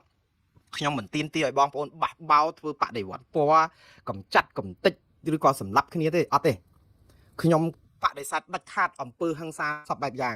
ខ្ញុំបដិសេធដាច់ខាតការចងពៀគ្នាគ្រប់យ៉ាងខ្ញុំបដិសេធដាច់ខាតការធ្វើទុកបុកម្នេញយកខ្មែរជាសត្រូវអត់ទេគឺយើងត្រូវចេះមើលប្រើបញ្ញាញាណរបស់យើងឲ្យដឹងថាតើយើងត្រូវផ្លាស់ប្ដូររបៀបដឹកនាំរដ្ឋនេះតាមរយៈរបបប្រជាធិបតេយ្យយ៉ាងម៉េចគឺត្រូវយកបន្លាជួបន្លាបងប្អូនត្រូវបង្ហាញសេចក្តីក្លាហានរបស់ខ្លួនបើគណៈបកប្រជាជនកម្ពុជាគេថាទេគេធ្វើនេះដើម្បីប្រជាធិបតេយ្យហើយបងប្អូនមើលឃើញថាមិនទេប្រជាធិបតេយ្យយ៉ាងម៉េចបំផ្លាញគ្រប់យ៉ាងហើយគេចាប់ផ្ដើមយកប្រព័ន្ធបោះឆ្នោតធ្វើជាឧបករណ៍មួយដើម្បីបំបាំងផ្នែកសហគមន៍អន្តរជាតិឲ្យថាខ្លួនមានប្រជាធិបតេយ្យពិតប្រាកដនេះជាឱកាសបងប្អូនឲ្យកុំទៅលើកកភ្លើងកុំទៅលើកស្អីប្រយុទ្ធប្រឆាំងគ្នាកាប់ចាក់គ្នាអត់មានលើកទឹកចិត្តចឹងទេគឺយើងទៅបោះឆ្នោតនៅក្នុងពេលដែលយើងទៅបោះឆ្នោតហ្នឹងគឺបោះឆ្នោតតាមសុឆន្ទៈរបស់យើងហើយត្រូវចេះលើកទឹកចិត្តគ្នាឲ្យរដ្ឋាភិបាលកម្ពុជាខ្ជាក់ការដែលដឹកនាំប្រទេសត្រូវអនុញ្ញាតឲ្យមានគណៈបកប្រឆាំងដែលអាចខ្លួនជាអ្នកជ្រើសរើសបានណាកុំចាញ់បោកគណៈបកប្រជាជនថាគណៈបកប្រឆាំងដែលមានប្រជាប្រិយគឺក្រុមឧទាមក្រៅច្បាប់អាហ្នឹងគឺជាការធ្វើនយោបាយប្រជាធិបតេយ្យឲ្យបងប្អូនលុះក្រោមការជឿបែបនេះគឺបងប្អូនឲ្យគណៈបកប្រជាជនកម្ពុជាខ្ចីដៃបងប្អូនយកមកប្រើប្រឡប់សហគមន៍អន្តរជាតិថាយើងមានការបោះឆ្នោតមួយដោយសេរីត្រឹមត្រូវនិងយុត្តិធម៌ប៉ុន្តែសហគមន៍អន្តរជាតិឯណាគេជឿយើងឃើញលទ្ធផលឃើញយើងជាប់បណ្ដាសា យើងបោះឆ្នោតមកប្រជាប្រដ្ឋទៅ8 9លានអ្នកណាគេជឿទុកចិត្តរដ្ឋាភិបាលយើងឯងអត់មានអ្នកណាទទួលស្គាល់រដ្ឋាភិបាលយើងថាជារដ្ឋាភិបាលស្អាតស្អំទេម៉ោងនេះបើគេជឿថារដ្ឋាភិបាលខ្មែរស្អាតស្អំមកឆ្លោះគ្នាជាមួយថៃសហគមន៍អន្តរជាតិគេថ្កោលទោសថៃងាប់ហើយតែគ្មានអ្នកណាថ្កោលទោសមួយសោះដោយសារអីបងប្អូនដោយសាររបៀបដឹកនាំរដ្ឋយើងដោយសារតែយើងធ្វើនឹងវាបន្លំច្រើនពេកហើយយើងបន្លំហើយយើងបន្លប់ណាអាបន្លំហើយបន្លប់ទៀតបន្លំហើយបន្លប់បោកប្រឆោតនយោបាយប្រជាពិធក្រមប្រឆាំងសិតតែឧទាមក្រៅច្បាប់សិតតែពួកក្បត់ជាតិសិតតែអីទាំងអស់ដកសញ្ជាតិគេដកអីអញ្ចឹងមិនដកសញ្ជាតិលោកហ៊ុនសែននិងលោកហេងសំរិននិងលោកជាស៊ីមទៅសម័យដែលផ្ដួលរំលំរបបខ្មែរក្រហមមួយដែលជារបបកាន់កាប់ប្រទេសមួយបាន3ឆ្នាំ8ខែ20ថ្ងៃនោះតែជារបបមួយដែរមិនចឹងហើយរបបកម្ពុជាប្រជាធិបតេយ្យហ្នឹងគេថាគេជារបបស្របច្បាប់របស់គេដែរគេចិត្តថាទៅអានឹងចឹងបានថាការបកស្រាយយើងត្រូវបកស្រាយឲ្យមានយុត្តិធម៌ហើយការស្អប់ខ្ពើមសហរដ្ឋអាមេរិកចោទប្រកាន់ថាព្រួលរំលំរដ្ឋាភិបាលគឺក្រមយើងកំពុងតែកំចាយអ្នកដែលជួយសង្គ្រោះយើងហើយអញ្ចឹងនៅពេលដែលគេសង្គ្រោះហើយយើងបិទផ្លូវបិទមាត់គេអានឹងហើយដែលធ្វើឲ្យយើងមានបញ្ហាអញ្ចឹងវិលមកវិញបងប្អូនពេលដែលអាមេរិកគេចង់ជួយគឺគេចង់វិនិយោគទៅលើក្រមប្រជាធិបតេយ្យលោកកម្មសខាលោកសំរងស៊ីអ្នកណាចោតគាត់ចោតអីប៉ុន្តែនេះគឺជាយន្តការរបស់អាមេរិកនៅក្នុងការជួយសង្គ្រោះប្រទេសនៅលើពិភពលោកគឺការវិនិយោគទៅលើក្រមប្រជាធិបតេយ្យដែលហ៊ានតតាំងជាមួយនឹងមេដឹកនាំផ្ដាច់ការជាប់គុកជាប់ច្បាប់ហើយជាការពិតអត់មានអីប្លែកទេអ្នកទាំងអស់នេះបើមិនជាប់គុកក៏ត្រូវគេបាញ់សម្លាប់ចោលដែរហើយកាត់ឡើងនៅគ្រប់ប្រទេសព្រោះអ្នកតស៊ូគឺឈាមអញ្ចឹងឯងអត់មានបានដេកផ្ទះស្រួលបួលទេគឺចំណាយពេលវេលានៅគុកច្រើនជាងនៅផ្ទះវាជាធម្មតាហើយអាមេរិកគឺជួយបែបហ្នឹងដោយសារអីគឺគេចង់ឲ្យប្រទេសកម្ពុជាមានអ្នកដឹកនាំជាខ្មែរស្រឡាញ់ខ្មែរទាំងអស់គ្នាឲ្យមានប្រជាធិបតេយ្យដើម្បីទី1អាមេរិកទប់កុំឲ្យយើងនៅពេលដែលដឹកនាំតាមរបៀបផ្ដាច់ការគឺយើងអត់មានចំហឯករាជ្យទេរដ្ឋអត់មានចំហឯករាជ្យទេតែយើងពឹងទៅលើការពឹងចិនគឺយើងទេទៅចិនហើយចិននិយាយអីក៏យើងគ្រប់គ្រងចិនដែរគេប្រជុំនៅអាស៊ានណាលើកមុនយើងធ្វើប្រធានអាស៊ានគេនិយាយពីដែនចំនួនសមុទ្រចិនដែលពាក់ព័ន្ធនឹងប្រទេសវៀតណាមម៉ាឡេនិងហ្វីលីពីនសិតតែខូចប្រយោជន៍ដែលជាសមាជិកអាស៊ានទាំងអស់ហើយចិនជាប្រទេសនៅខាងក្រៅសោះកម្ពុជាដែលជាម្ចាស់ផ្ទះធ្វើឲ្យបែកខ្ញែកគ្នាមិនអាចចេញជាសេចក្តីថ្លែងការណ៍រួមដើម្បីគ្រប់គ្រងប្រឆាំងឲ្យអាស៊ានខ្លាំងប្រឆាំងចិនគឺយើងគ្រប់គ្រងនៅខាងចិនឃើញយើងធ្វើឲ្យអាស៊ានខ្សោយដោយសារតែរឿងយើងរណប់អត់មានភាពឯករាជ្យម្ចាស់ការខ្លួនឯងគេដឹងដល់តែពេលអញ្ចឹងគេចង់កែឲ្យយើងនឹងរឹងប៉ឹងតែយើងរឹងប៉ឹងវារឹងប៉ឹងប្រជាប្រដ្ឋ17លាននាក់តែវាចុះខ្សោយគណៈបកកណ្ដាលអំណាចនិងក្រុមគ្រួសារតកូលហ៊ុនវាទៅជាបាត់អំណាចក្រុមគ្រួសារនិងបកពួកវាបានអំណាចរបស់ប្រជាពលរដ្ឋ17លាននាក់គឺគេមិនពេញចិត្តហើយគេចាប់ផ្ដើមបំផ្លាញកំតិចដូចគ្នានៅលើលោកហ្នឹងឲ្យតែរបបផ្ដាច់ការគេធ្វើតែអញ្ចឹងហើយចាប់ផ្ដើមបោកបន្លំប្រជាពលរដ្ឋថាក្រុមនេះឧទាមក្រុមនេះក្រៅច្បាប់មិនអាចដោះលែងបានមិនអាចលើកលែងបានចង្រៃលាក់នឹងលាក់ចង្រៃអីតើក្រុមគាត់ចង្រៃអីនៅពេលដែលគេជួយដើម្បីស្ដារសិទ្ធិមនុស្សនិងប្រជាធិបតេយ្យឡើងវិញចង្រៃអីវាចង្រៃឧទាហរណ៍ចង្រៃណាស់អ្វីដែលក្រុមគណៈបកសង្គ្រោះជាតិឬក៏ក្រុមលោកកម្មសខាក្រុមលោកសំរងស៊ីឬលោករងឈុននេះណាបើបានคลายទៅជាអ្នកដឹកនាំប្រទេសកម្ពុជានឹងចង្រៃណាស់ខ្ញុំនិយាយពីរឿងភាពចង្រៃរបស់ពួកគាត់ចង្រៃទី1គឺប្រទេសនេះនឹងមានប្រជាធិបតេយ្យសេរីនិយមពហុបកតែមានប្រជាធិបតេយ្យវាចង្រៃណាស់គឺអ្នកដែលធ្លាប់ប្រព្រឹត្តអំពើពុករលួយលួចជាតិលួចអីហ្នឹងរស់ស៊ីលែងបានហើយដល់ប្រជាពលរដ្ឋនឹងច្រើនដែលជាបងប្អូនក្រុមដែលលួចជាតិហ្នឹងរស់ស៊ីលែងបានវាចង្រៃហ្នឹងឃើញនៅវាចង្រៃដល់ក្រុមគ្រួសារដែលលួចជាតិទេប៉ុន្តែប្រយោជន៍ជាពរជ័យគឺសម្រាប់ប្រជាពលរដ្ឋទាំង17លាននាក់អាហ្នឹងចង្រៃទី1ចង្រៃទី2ដែលក្រុមលោកសំរងស៊ីនិងកម្មសខាឬក៏លោករងជននឹងឡើងកាន់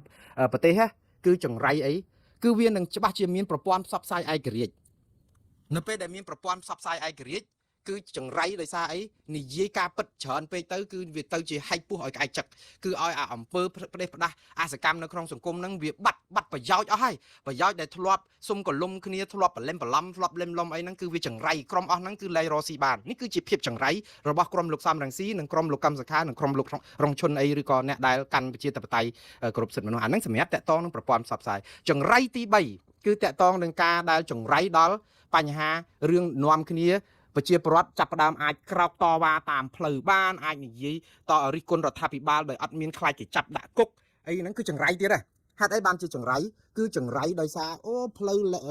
ស្ទះទៀតហើយព្រោះគេបាតកម្មច្រើនមកអីអញ្ចឹងទៅនឹងវាអខានរំខានដល់ការធ្វើដំណើររបស់ប្រជាពលរដ្ឋតាមផ្លូវហើយវានឹងចង្រៃដល់ការបាត់បង់ប្រយោជន៍របស់ក្រុមមួយចំនួនដែលបង្ក្រាបអ្នកទាំងអស់នេះបានអញ្ចឹងទៅចង្រៃដល់ក្រុមតកែរោងចក្រសហគ្រាសនោះដែលធ្លាប់ដែលឲ្យចំណេញ10ឲ្យកម្មករមួយ bà do bổn buồn tới bạt năng kênh cầm lăng như chim cam mà có đời xa tại crom năng việc tới khi ở tới vì ọt miên là nai chạy lôi năng ban xã hạ chip non khi từ quam tro thải cài xã hạ chip để quam tro cam mà có chuồn cao to và tới miền buôn xã hạ chip quam tro thải cài miền đắp bầm pol xã hạ chip đôi từng rạt tháp bị ba to và cái đây đầm bay phải giói cam mà có xã hạ chip cà phê phải giói cam mà có từ nơi khang thải cài hay cam mà có không miên sầm lên cái tháp phải chia tháp phải sầm lên phía tách cái ọt đập ta sầm lên phía tách bay buôn nó với smart nó sầm lên mà pay sam sắp nó lư năng mà rồi đòn phong kế ọt đập đây sai cái dốc lẹ từ chia tháp phải chẳng ray đo crom chẳng ở ní cứ đây sai ấy cam mà có nó ban tọt theo chửiแต่กายรวมจักมันจำนันติดจึงมันคาดจำนันบางคนมันคาดลำจังไงแต่กายรวมจักแต่มีปุ่มมันไตรริชาร์มันน่ะแต่เนื้อแกระเนื้อจัวเราทาปิบาลคณะปะการนำนายแต่มีผิวหุ่นผิวไอ้ในครองโรงจักรนั้นคาดจำนันให้เต้าเวียบานไปยาวดอลกรรมก็อันนั้นให้ได้จิบพิบจังไรเดี๋ยวว่ากรมลูกซ้ำรังซีหนึ่งกรมลูกกองสคาล้างเนาะแต่ล้างเต้าเวียจังไรนั่นคือจังไรกรมกิทลบบานไปยาวจังเกลัยมีนไปยาวจ้ะคือเนี้ยจังไรตีบุญจังไรไอ้เกบอมปนคือจังไรโดยซาแต่เมียนเนี่ยวินิโยกปีกลายประเทศนั้นโจลตือรอซีชรานดาวเปรอซีชรานเนี่ยรอซีโดยในอเมริกเนี่ยรบไอ้เกเคยปปอนยังดักนอมรอดจับดาวเมียนประเทศตะปไตโจลตือรอซีชรานคือจังไรไอ้จังไรทางไอ้กรมคนได้บอกบันลำปีมุนได้ทลบเล่มลมจังกบาลเหมือนจวบเมเชิงเหมือนจวบได้หรือใส่เมาโดยกรมชอบบอกออนไลน์กรมใส่ได้บอกกลุ่มมาแชร์มันโดนแล้วเวิร์กใจเองวิโรซีอัดบานในปรูบอกบันลำจังเวจังไรกับไรนั่นคือจังไรกรมอ๋อนั่งได้เหมือนไอโรซีกาเตเตผู้ไอเกมีนเนี่ยได้เกทไลทโนเกโรซีจะบ้าล้อเตอเกมีนเนี่ยได้เกสอัพเปิมอัมเปอร์ได้เปียเลียวาไซประเดี๋ยวได้บอกเหมือนชาวเองจังเตอเกรกเนี่ยได้มินสลัดทอมินกุนทอวิจังไรกรมอ๋อนั่งจังบอลละใบคาสิโนหรือก็อัมเปอร์เปียเลียประเดี๋ยวนั่งจุนโดมนุษย์หรือก็แต่รุ่นกรรมหรือก็ชอบบอกบัญชาวไอละนั่นคือวิดอกเตอคือวิจังไรกรมนั่งวิบานประหยัดดาวไปเชียร์ประวัติดับผมปเลียนเนี่ยจังไรตีปรำบางสันเจอลูกกำสคาลูกซ้ำรังสีหรือลูกรองชนไอ้นังชนะนั่นคือแต่ตองนังประปอนประเชียร์ทัพไตในกัมพูชีคือประปอนประเชียร์ทัพไตในกัมพูชีประปอนบอชนาประปอนต่อสู้มาเตะในขนมรัฐสเปียได้เมียนกำลังได้อาจนิยห้าวนิยรัฐมนตรีห้าวประเทศยุกทานหรือก็รัฐมนตรีกระทรวงนี้กระทรวงนู้นมองกุยซัวเจ้าดังดาวคนนี้ขนมรัฐสเปียนะฮะไอ้บ้านเรื่องปรุงใดนั่นไงเหตุไอ้บ้านจียืงจังไทยอัดมีนต่อใดเกบานสเปียวุฒยืงกับซอยไม่ลุยเตยหน้าแต่เฮียนยืงเหตุไอ้ก็มีนเหมือนกรุ๊ปแต่เฮียนคอยแต่เฮียนไอ้จอนลุยช่วยกองตัวช่วยไอ้นั่งเหตุไอ้ก็เวทเนียมาแล้วไวปราศใบเชิงตัวอาการมวยบันใบกรอบตุมวยไอ้ละหนึ่งละตาลุยอ๋อนั่งเตยหน้าตาเหตุไอ้บ้านตัวบ่ยืงคือvựcซอยเวียนนั่งจังไรบางปอนคือจังไรเมย์บัญชีการหรือเหมือนไตรแกะทมในขนมจูกองตัวนั่งแรงบานลุยเฉียดเดียดวิจังไรจังตาบ้านประย้อยคือกองต้อมหนึ่งบ้านแต่ตัวกายจะตกดะใบทมดมเองจังเตยเนี่ยอันนี้จังไรตีปรามหนึ่งจังให้การบอชนามีเพียบสลายตรำหนึ่งจุดเท่าจังไรตีปุ่มมวยคือจังไรแต่ตองหนึ่งสิทธิ์สลายเพียบในโครงการบัญชีมาเตะไปเชียร์ประวัติในปีใดจับประดามดังทำเมียนนโยบายเมียนตอลหยาเพียบคือไปเชียร์ประวัติในทลบแต่กันขณะการนำนายในทลบด้วยทากับmột ai chẳng tới so tới chỉ không mấy tới ai dễ cá pi ăn dễ cá bứt dễ đọt xa ăn dễ đọt sáiจับประดามเอียนคล้วนละเอียดคล้วนเพิ่มนั่งอำเภอได้คล้วนเพิ่มผู้เกตเพิ่มเวียเมื่อเต้าโดยเชียเกตเต้าเอาให้เนื้อแต่ไอเนื้อแต่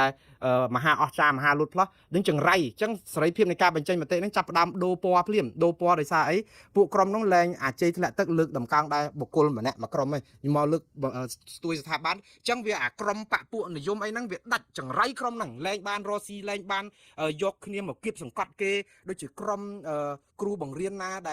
เมียนกลุ่มนัดเหมือนความตรคณะปะจีจนปะประชังเหมือนเอาเมาบังเรียนโดยเฉพาะนาเฮียนนี่ไอ้จังดาราสำได้เหมือนเอาล่างสำได้เหมือนเอาเต้าโจตัวนี่ไอ้จังปูได้ซาแต่เหมือนความตรคณะปะจีจนการปะจีจังไรจังกรมอันนั้นคือแรงตุบสกัดจังบานเตียไทยวิเตอร์เชียเตอร์ไปเชียประวัติเป็นจัดดาราได้เมาสำได้ดำไปประย้อยซาเทียนะไอ้จังอะไรเหมือนดาราบ้าปะไอ้จังอันนั้นคือจังไรตีผมมวยนั่นคือจังไรกรมอันนั้นบางคนบางอย่างมันยิ่งมายกเตะพลือกอดออกได้จังสรุปสิ่งใดมาเว้นตาไว้ได้เชียประย้อยปิดประกัดในเปรย์ได้อเมริกคือช่วยยืงให้ยืงแต่จอดเกทาเกคือจีน่ะจังประดูรมรัฐพิบาลตาเวียข้อไอ้เต้ในเปรย์ได้เกประดูรมระบอบขมายก็ห้องนำใบรมดอกไปเชียประวัติกรมเอาอัดใบข้อไอ้เนี่ยได้รมดอกนั่งข้อไอ้ลูกซ้ำลูกฮอนไซน์ลูกเชียซิมหนึ่งลูกเฮงสำเร็จก็ข้อไอ้กาปิเปนั่งตากอดเขาบัดเชียถึงไอ้เจ้าในเปรย์ได้ยืงบ่มพลายสิทธิมนุษย์บ่มพลายประเทศไทยในใต้รัฐยืงสโรประปอนปกรลุยยืงยืงจอบบาดตารางยืงใส่แบบยางคือยืงพละบาดตารางต่าง ហើយគេមានក្រុមមួយដើម្បីចង់ស្ដារឡើងវិញហើយមានជំនួយមានការជួយឧបត្ថម្ភពីរដ្ឋបរទេសនៅក្នុងន័យជាកញ្ចប់ថវិការបស់រដ្ឋសភាអាមេរិកដែលឯកភាពដោយពីបកទៅទៀតដែលគេមូលមាត់គ្នាថាជួយទៅព្រោះអាជំនួយហ្នឹងគេជួយគ្រប់តែប្រទេសអញ្ចឹងហើយយើងយកលេសហ្នឹងថាជួយក្រុមឧទាមក្រៅច្បាប់ហើយចាប់គេដាក់គុកចោទអាអ្នកដែលជួយថាជាអ្នកដែលចង់ផ្ដួលរំលំរដ្ឋាភិបាលដាក់គេគុកក្បត់ជាតិទាំងអស់តើវាខុសអីទៅអំពើរបស់គាត់និងអំពើរបស់អស់លោកតាំងពីឆ្នាំ79វាដូចតែគ្នាហ្នឹងគ្រាន់តែអស់លោកជាអ្នកឈ្នះអ្នកសរសេរប្រវត្តិសាស្ត្រខ្លួនឯងទាញច្បាប់ឲ្យយឺតដូចកស៊ូហើយសរសេរទៅទម្លាក់គេសុទ្ធតែជាអ្នកដែលក្បត់ជាតិទាំងអស់ទៅអានេះណាគឺជាការបោកប្រាស់មួយដ៏ធ្ងន់បំផុតហើយអ្នកដែលឈឺចាប់គឺប្រជាពលរដ្ឋ17លានអ្នកបងប្អូនម្ដងទៀតខ្ញុំអត់និយាយក្នុងន័យញុះញង់ឲ្យបងប្អូនក្រោកតវ៉ាផ្ដួលរំលំរដ្ឋាភិបាលអត់ទ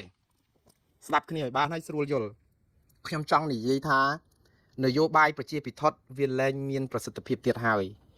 យអាមេរិកគឺគេកំពុងតែជួយបែបនេះគឺដើម្បីកុំឲ្យខ្មែរលុះក្រោមឥទ្ធិពលរបស់ចិនពេកយើងទៅខ្សែគប់ចិនហ្នឹងយើងចំណេញអីបងប្អូនមិនមែនថាមិនឲ្យខ្សែគប់ទេនៅពេលដែលយើងរំលាយសិទ្ធិមនុស្សនិងប្រជាធិបតេយ្យគឺយើងអត់មានស្អីសង្ឃឹមទេគឺយើងយករូបបដិមាយើងហៅយកឈើពុកយកមកឆ្លាក់ធ្វើជារូបបដិមាដើម្បីគោរពបូជាគឺនៅពេលដែលយើងលងទឹកដុំលាមកក៏យើងតោងដែរព្រោះអីវាអត់មានអីតោងទេសប្ងៃយើងតោងចិនសួរតែចិនហ្នឹងជាដុំលាមកមែនទេសម្រាប់ប្រជាជនកម្ពុជាគណៈបកប្រជាជនកម្ពុជាគឺជាត្រៃរតនៈបាទរតនៈដូចថាសម្បត្តិទ្រព្យដែលជាទ្រព្យគប់ចិន្តាហើយព្រោះអីគេលែងជួយអស់ហើយចឹងមានតែចិនបើចិនមិនជួយមានតែរលាយរបៀបដឹកនាំរដ្ឋនេះអស់ទៀតទៅតែបានពឹងអីគាត់ថាតែរលាយទៅអត់ពីការដឹកនាំរបស់គណៈបកប្រជាជនប្រទេសកម្ពុជានេះនឹងមានសង្គ្រាមនេះភាសារបស់គាត់អរគុណសន្តិភាពហ្នឹងឃើញការបោកបញ្ឆោតអរគុណសន្តិភាពហ្នឹងគឺបោកគ្រប់កន្លែងសន្តិភាពវាមិនមែនមានតែលើការកដាស់នឹងការនិយាយទេសន្តិភាពវាមាននៅលើផ្លូវចិត្តនិងយុត្តិធម៌បើអត់មានយុត្តិធម៌អត់មានសន្តិភាពទេខ្ញុំមិនមែនជាពាក្យខ្ញុំទេពាក្យរបស់លោក Martin Luther King បើមានយុត្តិធម៌គឺមានសន្តិភាពអត់មានយុត្តិធម៌អត់មានទេសន្តិភាពពីរនេះគឺត្រូវទៅជាមួយគ្នាដល់ពេលអត់មានយុត្តិធម៌ប្រជាពលរដ្ឋមានសន្តិភាពឯណាពេលដែលឆ្លោះគ្នាជាមួយថៃគឺយើងបែកផ្នែកគ្នាទៀតទេចោតគ្នារឿងក្បត់ជាតិទៀតទៅជួយថៃអ្នកដែលកាត់ដីឲ្យណានៅហ្នឹងគឺរដ្ឋាភិបាលកម្ពុជាមានលោកទាសីហាមានលោកហ៊ុនម៉ាណែតមានលោកហ៊ុនសែនទៅបន្ទោសលោកសំរងស៊ីថាក្បត់ជាតិកាត់ដីឲ្យថៃឬក៏ចូលដៃថៃនេះដូចក្រុមអង្គការសង្គមស៊ីវិលស្អីគេនោះដែល60អង្គការអីណានោះមហោដកសញ្ជាតិហ្នឹងអញ្ចឹងយើងធ្វើអញ្ចឹងក្រុមអស់លោកហ្នឹងគឺបំផ្លាញកម្ពុជាអញ្ចឹងព្រោះបើយើងមានសុភវិនិច្ឆ័យចុះក្រុមអង្គការសង្គមស៊ីវិល60អង្គការហេតុអីក៏មិននាំគ្នាទៅតវ៉ាបាតកម្មនៅផ្ទះលោកហ៊ុនសែននិងលោកហ៊ុនម៉ាណែតឲ្យគេដោះលែងលោកកឹមសុខាណាឲ្យគាត់អីគេដោះលែងលោកកឹមសុខាមកតើវាចង្រៃអីសាកមើលបងប្អូនសាកមើលដោះលែងលោកកឹមសុខាតើចង្រៃអីឲ្យប្រកាសហើយបើដោះលែងលោកកឹមសុខាទម្លាក់ចោលបាត់ចោលទាំងអស់ប្រឆាំងលោករងឈុនទម្លាក់ចោលបាត់ចោលទាំងអស់ប្រឆាំងនឹងគណៈបកប្រឆាំងដែលខ្លួនធ្លាប់ធ្វើទុកបុកម្នេញដោះលែងសកម្មជនឲ្យអស់ចេញពីពន្ធនាគារដែលជាសកម្មជននយោបាយដែលអង្គការសិទ្ធិមនុស្សអង្គការសហជាតិម្សិលមិញអ្នកស្រីម៉ារីឡដែលជាអ្នករាយការណ៍ពិសេសអង្គការសហជាតិនិយាយទៀតប្រាប់ថាគេឃ្លាំមើលលោកចលនាមេដាធម្មជាតិទាំង5យ៉ាងយកចិត្តទុកដាក់តើនេះឬដែលយើងគិតថាជាបដាសាតាមពិតពរជ័យរបស់យើងគឺនៅការដោះលែងអ្នកទាំងអស់នេះអស់មកហើយចាំមើលតើវាចង្រៃអីហើយខ្ញុំសឹងតែហ៊ានភ្នាល់ដាក់ជីវិតណាសម្រាប់ប្រទេសកម្ពុជាបើយើងដោះលែងអ្នកទាំងអស់នេះបើយើងស្ដារទាំងអស់នេះបើយើងរៀបចំប្រព័ន្ធដឹកនាំរដ្ឋឲ្យមានភាពសេរីត្រឹមត្រូវនិងយុត្តិធម៌បើយើងឲ្យអ្នកកសែតហ៊ាននិយាយអីបានទៅតាមអិសរៈចិត្តរបស់ខ្លួនបើយើងឲ្យប្រជាពលរដ្ឋហ៊ាននិយាយតវ៉ារិះគន់រដ្ឋាភិបាលដោយមិនចាប់គេដាក់គុកខ្ញុំថាគ្មានចង្រៃទេគឺសេរីពរជ័យសុខសាធុការនឹងកើតមានដល់ប្រទេសកម្ពុជានេះជាពិសេសនៅក្នុងពេលដ៏លំបាកនេះផងហើយខ្ញុំហ៊ានដាក់ជីវិតថាបើដោះលែងអ្នកទាំងអស់នោះបែរទៅជាប្រទេសកម្ពុជាកើតកលយុគអត់មានទេកលយុគដែលកម្ពុជាកើតមានគឺការដួលរលំនៃក្រុមគ្រួសារតកូលហ៊ុនតែប៉ុណ្្នឹងឯងនៃរបៀបក្រាញអំណាចអាហ្នឹងទៅហើយព្រោះធម្មតាគឺគេមិនចង់បានរបៀបដឹកនាំរដ្ឋបែបហ្នឹងទៅហើយប៉ុន្តែអស់លោកក៏គួរតែសាទរទៅបើប្រជាពលរដ្ឋមានការដឹកនាំប្រទេសមួយឬក៏ការរួមថាគេមានប្រជាធិបតេយ្យមានសិទ្ធិមនុស្សដើម្បីប្រជាពលរដ្ឋ17លានអ្នកចោះអស់លោកមានទ្រព្យសម្បត្តិមហាសាលបែបនេះរស់មក100ជីវិតទៀតមិនអស់ផងហេតុអីក៏មិនទៅសោយសុខទៅគ្មានប្រជាពលរដ្ឋណានៅក្នុងស្រុកខ្មែរគេទូមនេះនឹងអស់លោកទៅសោយសុខទេប៉ុន្តែកុំឲ្យអាសោយសុខនៅក្នុងកំណត់ទឹកភ្នែករបស់អ្នករាជតែប៉ុណ្្នឹងទេអស់លោកមានទ្រព្យច្រើនណាស់ដូចលោកបណ្ឌិតកែមលីកាលនៅរស់ចឹងថាអស់លោកដែលជាអ្នកកាន់អំណាចខ្លះហ្នឹងដែលជាគ្រួសារតកូលអភិជនហ្នឹងលុយទ្រព្យអង្គុយហែកចោលមកជីវិតហ្នឹងរហូតដល់ថ្ងៃស្លាប់ក៏ហែកអត់អស់ហ្នឹងក៏អង្គុយហែករាល់ថ្ងៃអានេះអ្វីដែលលោកបណ្ឌិតកែមលីបកកែរនឹកពាក្យដែរប៉ុន្តែជាការពិតគឺអញ្ចឹងមែនអស់លោកមានណាស់អស់លោកសម្ញែងទ្រព្យអស់លោកសម្ញែងភាពអស្ចារ្យសប្បាយដែលប្រជាពលរដ្ឋកំពុងខ្លោចផ្សារគ្រប់យ៉ាងអាពាពីមួយរោងអស់រហូតដល់អាចខ្ទង់$100,000គ្រាន់តែទិញផ្កាភ្ញីនៅពេលដែលប្រជាពលរដ្ឋរត់តែបាយហូបអត់ទាំងបាន3ពេលមួយថ្ងៃផង អានេះហើយដែលធ្វើឲ្យប្រជាពលរដ្ឋខ្លោចផ្សារនឹងឈឺចាប់ប៉ុន្តែអស់លោកមានតែឈឺចាប់អីអញ្ចឹងព្រោះអស់លោកអត់ឃើញការឈឺចាប់របស់ប្រជាពលរដ្ឋនឹងការរិះគន់ទេព្រោះយើងបិទសម្លេងគេអស់ទៅយូរឡើងមានហ៊ានអ្នករិះគន់ដល់ទៅពេលគេនិយាយថាត្រូវថាពួកនឹងពួកឧទាមពួកទៅស្អីក៏ទៅដែរប៉ុន្តែខ្លួនឯងអត់កែទេអញ្ចឹងបងប្អូនសរុបសេចក្តីមកវិញគឺយើងបើចង់ឈ្នះថៃគឺយើងឈ្នះចិត្តខ្មែរខ្លួនឯងសិនគឺយើងឈ្នះសាមគ្គីផ្ទៃក្នុងហើយកុំឲ្យមានតែនៅក្នុងក្រដាស់បញ្ឈប់ទៅអាវប្បធម៌លលកអីហ្នឹងយើងទៅអនុគ្រោះល្អហើយទទួលយកចាស់ប៉ុន្តែកុំឲ្យទទួលក្នុងន័យតែមានចេតនាបំបីគណៈបកប្រឆាំងអ្នកដែលស្មោះត្រង់មែនតើអត់ដែលសន្តោសប្រោះប្រណីទេយើងទៅប្រោះប្រណីអ្នកដែលជេរហើយនាំគ្នាសុំទោសឬក៏ទៅអោបស្បែកជើងលាងបែកជើងអីចឹងអាហ្នឹងគឺយើងអត់ទៅមុខទេអាហ្នឹងខ្ញុំនិយាយអំពីការទៅត្រូវដោះលែងលោកកឹមសុខាទៅកុំឲ្យចោតអាមេរិកនេះថាជាអ្នកដែលបំផ្លាញកម្ពុជាឥឡូវខ្ញុំនិយាយអំពីសង្គ្រាមអាមេរិកនិងអ៊ីស្រាអែលនៅអ៊ីរ៉ង់ថាវាមានន័យយ៉ាងម៉េចសម្រាប់ប្រទេសកម្ពុជាខ្ញុំព្យាយាមកាត់បន្ថយក្នុងការនិយាយថាណែអារឿងឆ្លោះគ្នានៅគុយបាសោះហេតុអីបានពូម្នាក់នៅព្រៃវែងដែលកង់ដាច់ច្បាក់រាល់ថ្ងៃធ្លាក់ច្បាក់រាល់ថ្ងៃមកហូបទឹកកកឈូសអានព័ត៌មានពីរឿងណែគុយបាអញ្ចឹងរវល់អារឿងស្រូវស្រែរបស់ខ្លួនអត់រវល់ម្ដងនេះហ่าរឿងនេះគឺមានរឿងសំខាន់សម្រាប់ស្រុកខ្មែរណាបងប្អូនត្រូវដឹងថាថ្ងៃនេះគឺលោកត្រាំបញ្ជាប្រតិបត្តិការតាមពិតម្សិលមិញបើនិយាយពីម៉ោងនៅអាមេរិកលោកត្រាំបញ្ជាប្រតិបត្តិការវាយប្រហារទ្រង់ទ្រាយធំលើអ៊ីរ៉ង់ក្រោយការចរចាបរាជ័យសង្គ្រាមដ៏កក្រើកពិភពលោកស្ទើរតែស្មើនឹងសង្គ្រាមលោកលើកទី3កំពុងតែកើតផ្ទុះយ៉ាងមហិមានៅលើទឹកដីអ៊ីរ៉ង់ទ័ពអាមេរិកនៅក្នុងមូលដ្ឋានទ័ពដែលនៅក្បែរអ៊ីរ៉ង់មានមូលដ្ឋានជើងទឹករបស់អាមេរិកត្រូវបានកំជ្រួចរបស់អ៊ីរ៉ង់បាញ់ទម្លាក់ទៅចំខ្លះហើយប៉ុន្តែបងប្អូននេះគ្រាន់តែជាថ្ងៃចាប់ផ្ដើមនៃសេចក្តីបញ្ចប់របស់របបដឹកនាំរដ្ឋរបស់អ៊ីរ៉ង់ទេបាទជាចំណុចចាប់ផ្ដើមនៃទីបញ្ចប់មិនមែនចំណុចចាប់ផ្ដើមនៃជោគជ័យរបស់របបអ៊ីរ៉ង់ទេព្រោះអីការចរចានេះយើងឃើញគាត់ចរចាមកច្រើនហើយអ៊ីរ៉ង់នេះក៏មែនតែនចិញ្ចឹមចិត្តយកអាមេរិកធ្វើជាសត្រូវស៊ីសាច់ហុតឈាមអ៊ីរ៉ង់40ឆ្នាំហើយយកអាមេរិកធ្វើជាសត្រូវស៊ីសាច់ហុតឈាមគឺចង់ឲ្យតែអាមេរិកស្លាប់ទេដោយសារអីអាមេរិកតែមួយគត់នៅលើពិភពលោកដែលមានឥទ្ធិពលបង្ក្រាបអ៊ីរ៉ង់នេះបានដោយសារតែអំពើផ្ដាច់ការនៅអ៊ីរ៉ង់បងប្អូនអ៊ីរ៉ង់អត់ខុសរបបខ្មែរក្រហមទេខ្ញុំមិនលើកទឹកចិត្តនៅក្នុងការឈ្លានពានរដ្ឋអធិបតេយ្យទេក៏ប៉ុន្តែរបបដឹកនាំរដ្ឋអ៊ីរ៉ង់មិនមែនជារដ្ឋអធិបតេយ្យទេរបបដឹកនាំអ៊ីរ៉ង់គឺជារបបដឹកនាំបែបបិសាចខលខើព្រិយផ្សៃរំលោភសិទ្ធិមនុស្សបំពានប្រជាធិបតេយ្យធ្វើបាបធ្វើទុកបុកម្នេញប្រជាពលរដ្ឋងើបមួយវាយមួយដូចស្រុកខ្មែរអញ្ចឹងអត់ខុសគ្នាទេប្រជាពលរដ្ឋអ៊ីរ៉ង់គ្មានសេចក្តីសុខផ្លូវចិត្តនៅក្នុងការដែលហ៊ាននិយាយការពិតអីទេគេយកទៅព្យួរកទាំងកណ្ដាលក្រុងកណ្ដាលថ្ងៃគឺគេធ្វើអញ្ចឹងរាប់សិបអ្នករាប់ម៉ឺនអ្នកហើយដូច្នេះរបបនេះគឺយើងគិតថាវាជារដ្ឋអធិបតេយ្យមួយប៉ុន្តែបើយើងដឹងអំពីរបបដឹកនាំរដ្ឋរបស់អ៊ីរ៉ង់បានយើងព្រឺព្រួចប៉ុណ្ណាថាអូបធោប្រធាំងដូចតែរបបខ្មែរក្រហមដែរតើយើងមានសមានចិត្តជាមួយប្រទេសអ៊ីរ៉ង់ឬក៏យើងមានសមានចិត្តជាមួយនឹងប្រជាពលរដ្ឋអ៊ីរ៉ង់ដែលរងការជិះចាប់ធ្វើទុកបុកម្នេញរបស់របៀបដឹកនាំរដ្ឋបែបផ្ដាច់ការនេះហើយនៅពេលដែលដឹកនាំរដ្ឋបែបផ្ដាច់ការគឺយកឱកាសប្រើអាគ្រឿងសព្វាវុធបរមាណូហ្នឹងគឺជាការគំរាមកំហែងពិភពលោកដោយទាំងអាមេរិកផងដើម្បីឲ្យខ្លួនអាចបង្ក្រាបប្រជាពលរដ្ឋបានដោយសារតែប៉ះអត់បាននេះខ្លួនមានអាវុធបរមាណូខ្ញុំជឿថាក្រោយពីអ៊ីរ៉ង់គេនឹងសេរីកូរ៉េខាងជើងហើយព្រោះកូរ៉េខាងជើងនេះក៏មានបរមាណូមានអីហើយកន្លងមកនេះគឺចង់ធ្វើព្យុះភ្លៀងជាមួយនឹងអាមេរិកអីដែរខ្ញុំជឿថាកូរ៉េខាងជើងក៏ចិត្តគិតកិច្ចមិនផុតពីចំណាត់ការរបស់អាមេរិកដែរអូខេឥឡូវខ្ញុំនឹងបញ្យល់អំពីហេតុផលហេតុអីបានជាអាមេរិករួមដៃគ្នាជាមួយអ៊ីស្រាអែលបើកប្រតិបត្តិការគេហៅថាប្រតិបត្តិការសឹកទ្រង់ទ្រាយធំប្រឆាំងទៅលើប្រទេសអ៊ីរ៉ង់បាទលោកត្រាំថ្ងៃនេះខ្ញុំអានសាររបស់គាត់ដើម្បីឲ្យបងប្អូនបានដឹងថាអីទៅជាបំណងពិតរបស់លោកត្រាំហើយខ្ញុំនឹងបញ្យល់អំពីឫសគល់នៃបញ្ហាផលវិបាកអីផ្សេងទៀតតទៅនឹងអ៊ីរ៉ង់សង្គ្រាមនៅអ៊ីរ៉ង់នេះដែរលោកត្រាំដែលជាប្រធានាធិបតីអាមេរិកគឺបានចេញសេចក្តីថ្លែងសារតាមប្រព័ន្ធទូរទស្សន៍ចេញពីសតវិមានមកថាអាមេរិកគឺតាមរយៈបទបញ្ជារបស់គាត់គឺបញ្ជាឲ្យបើកប្រតិបត្តិការសឹកទ្រង់ទ្រាយធំបាទប្រតិបត្តិការសឹកប្រតិបត្តិការសង្គ្រាមប្រតិបត្តិការប្រយុទ្ធទ្រង់ទ្រាយធំគឺបើកទ្រង់ទ្រាយធំតែម្ដងដោយមានកិច្ចសហប្រតិបត្តិការពីរដ្ឋាភិបាលអ៊ីស្រាអែល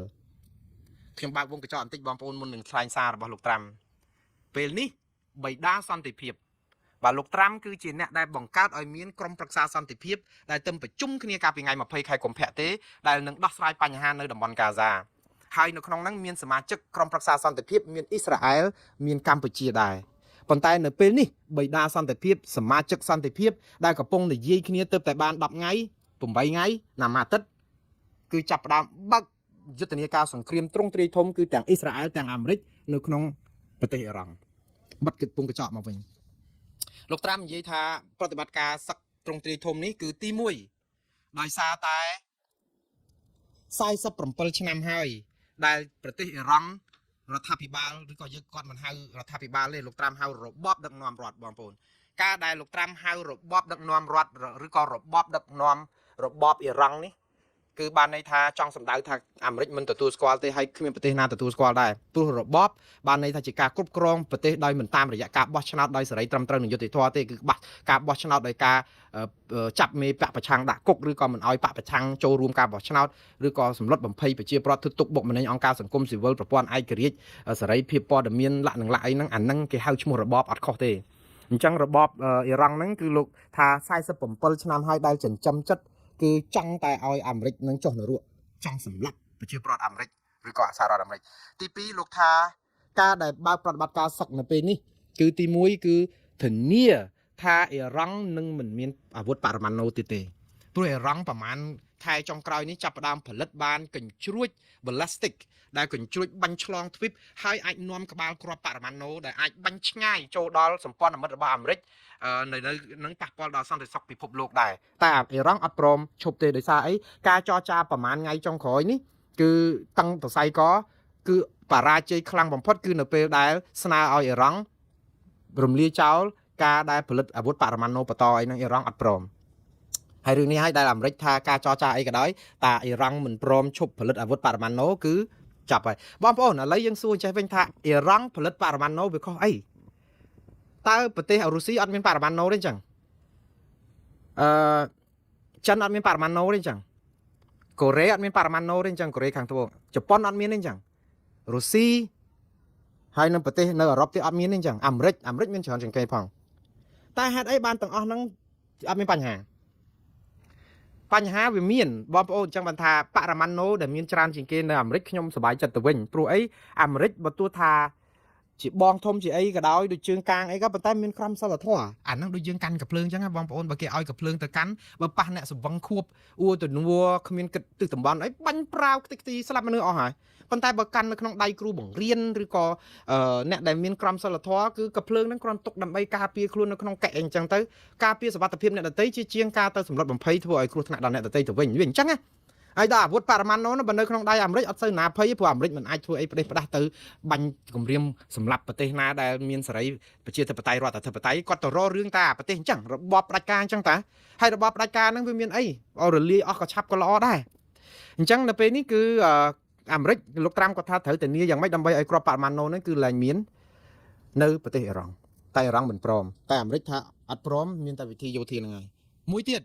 គឺអាមេរិកបានបញ្ជាក់តាមសាររបស់លោកត្រាំថាគ្មានប្រទេសណាមួយទេនេះគឺជាមេរៀនប្រាប់ទៅអ៊ីរ៉ង់និងប្រទេសដទៃទៀតកុំក្អកភាសានេះវាចុកចាំបន្តិចហើយបងប្អូនខ្ញុំមែនតើថាអាមេរិកហេតុតែបងធំនិយាយអីក៏បានដែរគឺថាអត់មានក្អកទេឲ្យតែហ៊ានតតាំងជាមួយនឹងអំណាចយោធារបស់អាមេរិកគឺដឹងខ្ទេចហើយនឹងលោកត្រាំចង់ផ្ញើសារអញ្ចឹងអ្នកណាក៏ដោយគាត់និយាយអញ្ចឹងអ្នកណាក៏ដោយហើយទី2បន្តទៀតគឺឲ្យអ៊ីរ៉ង់អាមេរិកគឺគាត់និយាយមួយទៀតថាគ្រាប់បែកនេះគឺនឹងទម្លាក់គ្រប់ទិសទីនៅលើប្រទេសអ៊ីរ៉ង់ហ្នឹងទុកទិសទីអត់មានប្រដាក់ទេគឺប៉ុន្តែទិសទីហ្នឹងគឺសំណង់យោធាគាត់និយាយចឹងប៉ុន្តែអ្វីដែលគួរឲ្យកត់សម្គាល់លោកត្រាំមានសារសំខាន់ទៅប្រជាពលរដ្ឋអ៊ីរ៉ង់នៅពេលនេះចេះលោកថាប្រជាពលរដ្ឋអ៊ីរ៉ង់ដែលស្រឡាញ់ប្រជាធិបតេយ្យនិងសិទ្ធិមនុស្សនិងការចង់មានរបៀបដឹកនាំរដ្ឋបែបសេរីនិយមដោយមិនមានរបៀបដឹកនាំប្រជាការគឺឱកាសនោះមកដល់ហើយនៅសល់តែប៉ុន្មានម៉ោងទៀតតែប៉ុណ្ណោះគាត់និយាយប្រាប់ប្រជាពលរដ្ឋអ៊ីរ៉ង់លោកបន្តថាប្រជាពលរដ្ឋអ៊ីរ៉ង់ពេលនេះកុំចេញក្រៅផ្ទះឲ្យសោះនៅក្នុងផ្ទះព្រោះអីគ្រាប់បែកនឹងទម្លាក់ច្រើនទីតាំងណាស់ដើម្បីការពារសុវត្ថិភាពហើយនៅពេលដែលសង្គ្រាមនេះចប់ទៅបានន័យថាសង្គ្រាមដែលមានកិច្ចសហប្រតិបត្តិការជាមួយអ៊ីស្រាអែលហ្នឹងបំផ្លាញហេដ្ឋារចនាសម្ព័ន្ធដឹកនាំរដ្ឋរបស់អ៊ីរ៉ង់បានសម្រេចគឺសហរដ្ឋអាមេរិកនឹងប្រគល់ជោគវាសនានៃការគ្រប់គ្រងរដ្ឋអ៊ីរ៉ង់នេះទៅឲ្យប្រជាពលរដ្ឋអ៊ីរ៉ង់ដែលស្រឡាញ់ប្រជាធិបតេយ្យហើយឲ្យត្រៀមខ្លួនទៅលោកថានេះគឺជាឱកាសតែមួយគត់នៅក្នុងប្រវត្តិនៃការតស៊ូរបស់ប្រជាពលរដ្ឋអ៊ីរ៉ង់ដែលស្រឡាញ់សិទ្ធិមនុស្សនិងប្រជាធិបតេយ្យហើយសូមឲ្យយកឱកាសនេះដើម្បី យកទៅគ្រប់គ្រងយកទីជោគវាសនារបស់ប្រទេសអឺរ៉ុបទៅភាសារបស់លោកត្រាំគឺមាននៃខ្លឹមសារនយោបាយផងនិងខ្លឹមសារការពារខ្លួនផងខ្លឹមសារនយោបាយដូចខ្ញុំនិយាយចឹងគឺបញ្ជាក់ប្រាប់ថាអាមេរិកគឺមានឥទ្ធិពលខ្លាំងណាស់គឺជាបិតានិយាយទៅបងធំលើពិភពលោកបងធំទី1តែប៉ុណ្្នឹងឯងហ្នឹងសារច្បាស់ហើយអត់មានអីខ្លាចអង្គការសហប្រជាជាតិក្រមប្រឹក្សាសន្តិសុខឯណាអត់ចាំបាច់ត្រូវការ consent ឬការយល់ព្រមអីទេគឺបាញ់តែម្ដងតែអូអ៊ីស្រាអែលមកដែរកុំឲ្យម្នាក់ឯងពេកហើយអ៊ីស្រាអែលសបាយឲ្យតែវាយជាមួយអាមេរិកចូលទៅអ៊ីរ៉ង់ហ្នឹងព្រោះអីអ៊ីរ៉ង់ហ្នឹងគឺជាសត្រូវស៊ីសាច់ហុតឈាមរបស់អ៊ីស្រាអែលហើយខ្លាចកំជ្រួចអ៊ីរ៉ង់ហ្នឹងបាញ់ចូលទៅអ៊ីស្រាអែលដែរចង់និយាយចឹងណាបើថាកំតិចអ៊ីរ៉ង់បានគឺអ៊ីស្រាអែលក៏ជាបងធំទី2ឬក៏ថាបងធំទី1នៅតំបន់មជ្ឈិមបូព៌ាដែរបានអាមេរិកជួយដូច្នេះនេះគឺជារឿងនយោបាយបើប្រាប់អំពីឥទ្ធិពលអាមេរិករឿងទី2តកតងនឹងការស្អំចិត្តហើយនឹងការការពារខ្លួនគឺអាមេរិកប្រើសារមួយគឺថាអ្វីដើម្បីប្រជាពលរដ្ឋអ៊ីរ៉ង់ឃើញទេនេះគឺជាភាពឆ្លាតវៃរបស់អាមេរិកណាអ្វីគឺជារបស់អ៊ីរ៉ង់វាយហើយគឺនឹងយកប្រជាពលរដ្ឋអ៊ីរ៉ង់យកទៅគ្រប់គ្រងប្រទេសបងប្អូនឃើញអត់មានខុសអីពីស្រុកខ្មែរអញ្ចឹងហើយបានជាយើងគិតថាហេតុអីបានជាលោកកឹមសុខាលោកសំរងស៊ីដែលជាក្រុមតស៊ូគណៈបកប្រឆាំងឲ្យទទួលបានការជ្រោមជ្រែងឬក៏អាចថាលើកទឹកចិត្តជាអាចមានថវិកាប្រហែលជាថវិកានោះតាមរយៈអង្គការក្រៅរដ្ឋាភិបាលទេមិនដែលតាមជំនួយរបស់រដ្ឋាភិបាលអាមេរិកទេព្រោះរដ្ឋាភិបាលអាមេរិកមិនដែលគ្រប់គ្រងក្រុមប្រឆាំងនយោបាយណាមួយប៉ុន្តែវាមានអង្គការ UN USAID IRI អីដែលជាគម្រោងអង្គការសង្គមស៊ីវិលគេជួយកញ្ចប់បែបហ្នឹងអញ្ចឹងអាចបានទទួលការជំនួយទំនុកបំរុងហើយប្រយោជន៍របស់គេគឺអញ្ចឹងនៅពេលដែលមានក្រុមដែលជាប្រជាពលរដ្ឋក្នុងមូលដ្ឋានដែលមានប្រជាពលរដ្ឋគេគ្រប់គ្រងគឺដើម្បីផ្លាស់ប្ដូររបបមួយគឺគេត្រូវឲ្យអ្នកដែលជាប្រជាពលរដ្ឋដែលជាក្រុមបកប្រឆាំងហ្នឹងឡើងមកកាន់ប្រទេសគេមិនដែលទៅកាន់ទេដូចគ្នានៅអ៊ីរ៉ង់អញ្ចឹងហើយយើងចាប់ផ្ដើមចោទអ៊ីរ៉ង់ចាត់ទុកថាអាមេរិកគឺជាក្បត់ជាតិហើយចាំមើលក្រុមប្រឆាំងណាមួយក៏ដោយដែលអាមេរិកលើកបន្ទប់ឲ្យទៅគ្រប់គ្រងប្រទេសអ៊ីរ៉ង់ហ្នឹងនឹងคล้ายទៅជាក្រុមក្បត់ជាតិនឹងក្រុមពួកខាងអ៊ីរ៉ង់ដែលកំពុងកាន់ការសម្ងាយហ្នឹងនឹងធ្វើបាបធ្វើទុកបុកម្នេញក៏ប៉ុន្តែបងប្អូនបើអាមេរិកលូកដៃហើយខ្ញុំជឿថាដូចខ្ញុំនិយាយតែចំណុចចាប់ផ្ដើមនៃទីបញ្ចប់នៃរបបដឹកនាំរដ្ឋបែបអ៊ីរ៉ង់ដែលផ្ដាច់ការនោះទេព្រោះប្រជាពលរដ្ឋអ៊ីរ៉ង់ខ្លោចផ្សាណាស់ម៉ោងនេះនៅតាមផ្លូវថ្នល់មួយចំនួនណាឃើញរូបវីដេអូដែលសារព័ត៌មានអន្តរជាតិផ្សាយមានប្រជាពលរដ្ឋអ៊ីរ៉ង់មួយចំនួនកំពុងតែរាំសបាយចាក់ភ្លេងផងហេតុអីបានជាគេទម្លាក់គ្រាប់នៅក្នុងប្រទេសរបស់ខ្លួនបែរទៅជារាំសបាយបងប្អូនមានយល់ទេតើយល់អារម្មណ៍នេះប៉ុណ្ណាពួកគាត់ខ្លះធូរខ្សាក់ដោយសារតែធូរចិត្តថាបានអាមេរិកជួយរំដោះប្រទេសនេះចេញពីក្រញ៉ាំបិសាចអញ្ចឹងគេគិតអញ្ចឹងឥឡូវយើងមើលប្រតិកម្មរបស់សហគមន៍អន្តរជាតិវិញតើគេប្រតិកម្មយ៉ាងម៉េចខ្ញុំមើលប្រតិកម្មពីប្រទេសរុស្ស៊ីទៅមុនគេបងប្អូនប្រហែលជាមិនឆ្ងល់ទេណារុស្ស៊ីតាមមានបញ្ហាអីឬរុស្ស៊ីថ្កោលទោសអាមេរិករុស្ស៊ីថ្កោលទោសអាមេរិកដោយចាត់ទុកអាមេរិកថាឈ្លានពានដែនអធិបតេយ្យគឺជប់ខ្ញុំរកសាររបស់រុស្ស៊ីអានឲ្យបងប្អូនស្ដាប់រុស្ស៊ីដែលនិយាយចេះរុស្ស៊ីថ្កោលទោសការវាយប្រហាររបស់អាមេរិកទៅលើប្រទេសអ៊ីរ៉ង់ដោយចាត់ទុកថាការវាយប្រហារនេះគឺធ្វើឡើងដោយបង្កហេតុដោយអត់មានការវាយប្រហារដោយអត់មានការបង្កហេតុពីអ៊ីរ៉ង់សោះចឹងរុស្ស៊ីថ្កោលទោសរឿងការវាយប្រហារដោយអត់មានការបង្កហេតុពីអ៊ីរ៉ង់ទេដែលនេះគឺជាចំណាត់ការមួយដែលគេហៅថាខុសចំណាត់ការមួយដែលធ្វើដោយការមិនយកចិត្តទុកដាក់ដល់ជីវិតមនុស្សអីអញ្ចឹងឬក៏សុខទុក្ខរបស់ប្រជាពលរដ្ឋឬរដ្ឋាភិបាលទេហើយរុស្ស៊ីចោទរដ្ឋាភិបាលអាមេរិកថាកំពុងតែធ្វើឲ្យមានការប៉ះពាល់ដល់ស្ថិរភាពនៅតំបន់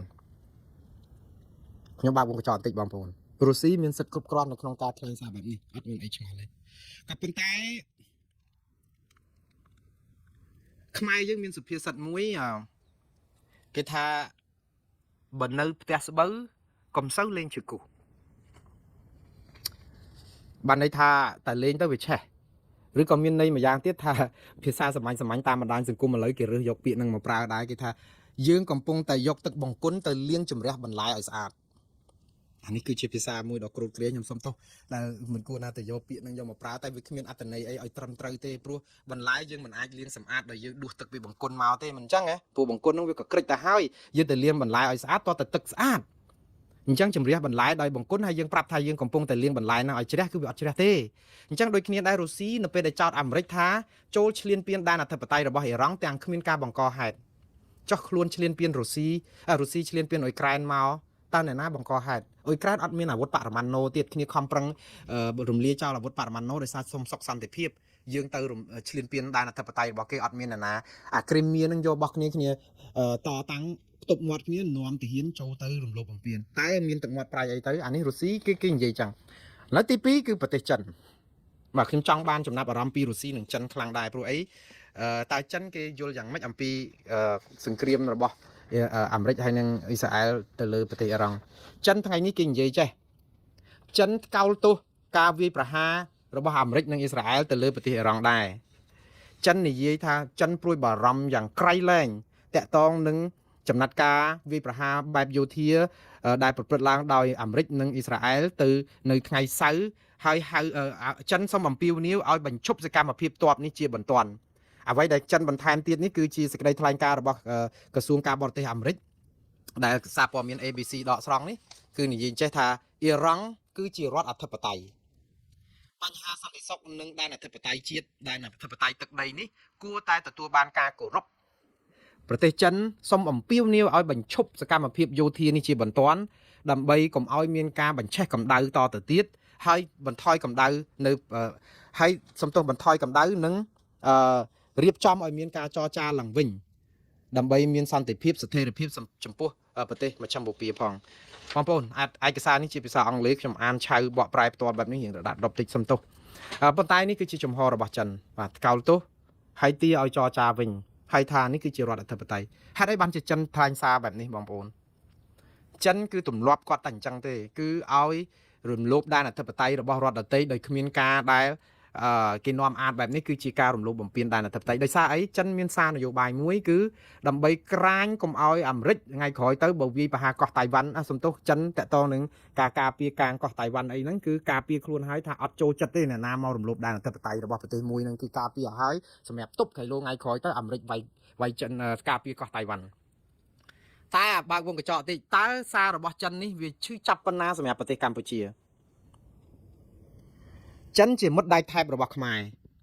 ពេលដែលអាមេរិកអ៊ីស្រាអែលទម្លាក់គ្រាប់នៅអ៊ីស្រាអែលដែលនៅប្រទេសអ៊ីរ៉ង់ដែលជារឿងមួយដែលធំនៅលើពិភពលោកមហាអំណាចអាមេរិកចិនទៅប្រាប់ថាកោលទោសថានេះគឺជាការរំលោភដែនអធិបតេយ្យរបស់រដ្ឋអធិបតេយ្យចុះនៅពេលដែលយើងជាមិត្តដៃថែបរបស់ខ្មែរពេលថៃឈ្លានពានដែនអធិបតេយ្យកម្ពុជាឯណាមិនឃើញសាររបស់ចិនដែលកោលទោសថៃសូម្បីតែមួយម៉ាត់ចុះកែហ្នឹងគឺជាការរំលោភដែនអធិបតេយ្យរបស់កម្ពុជាដែរមិនអញ្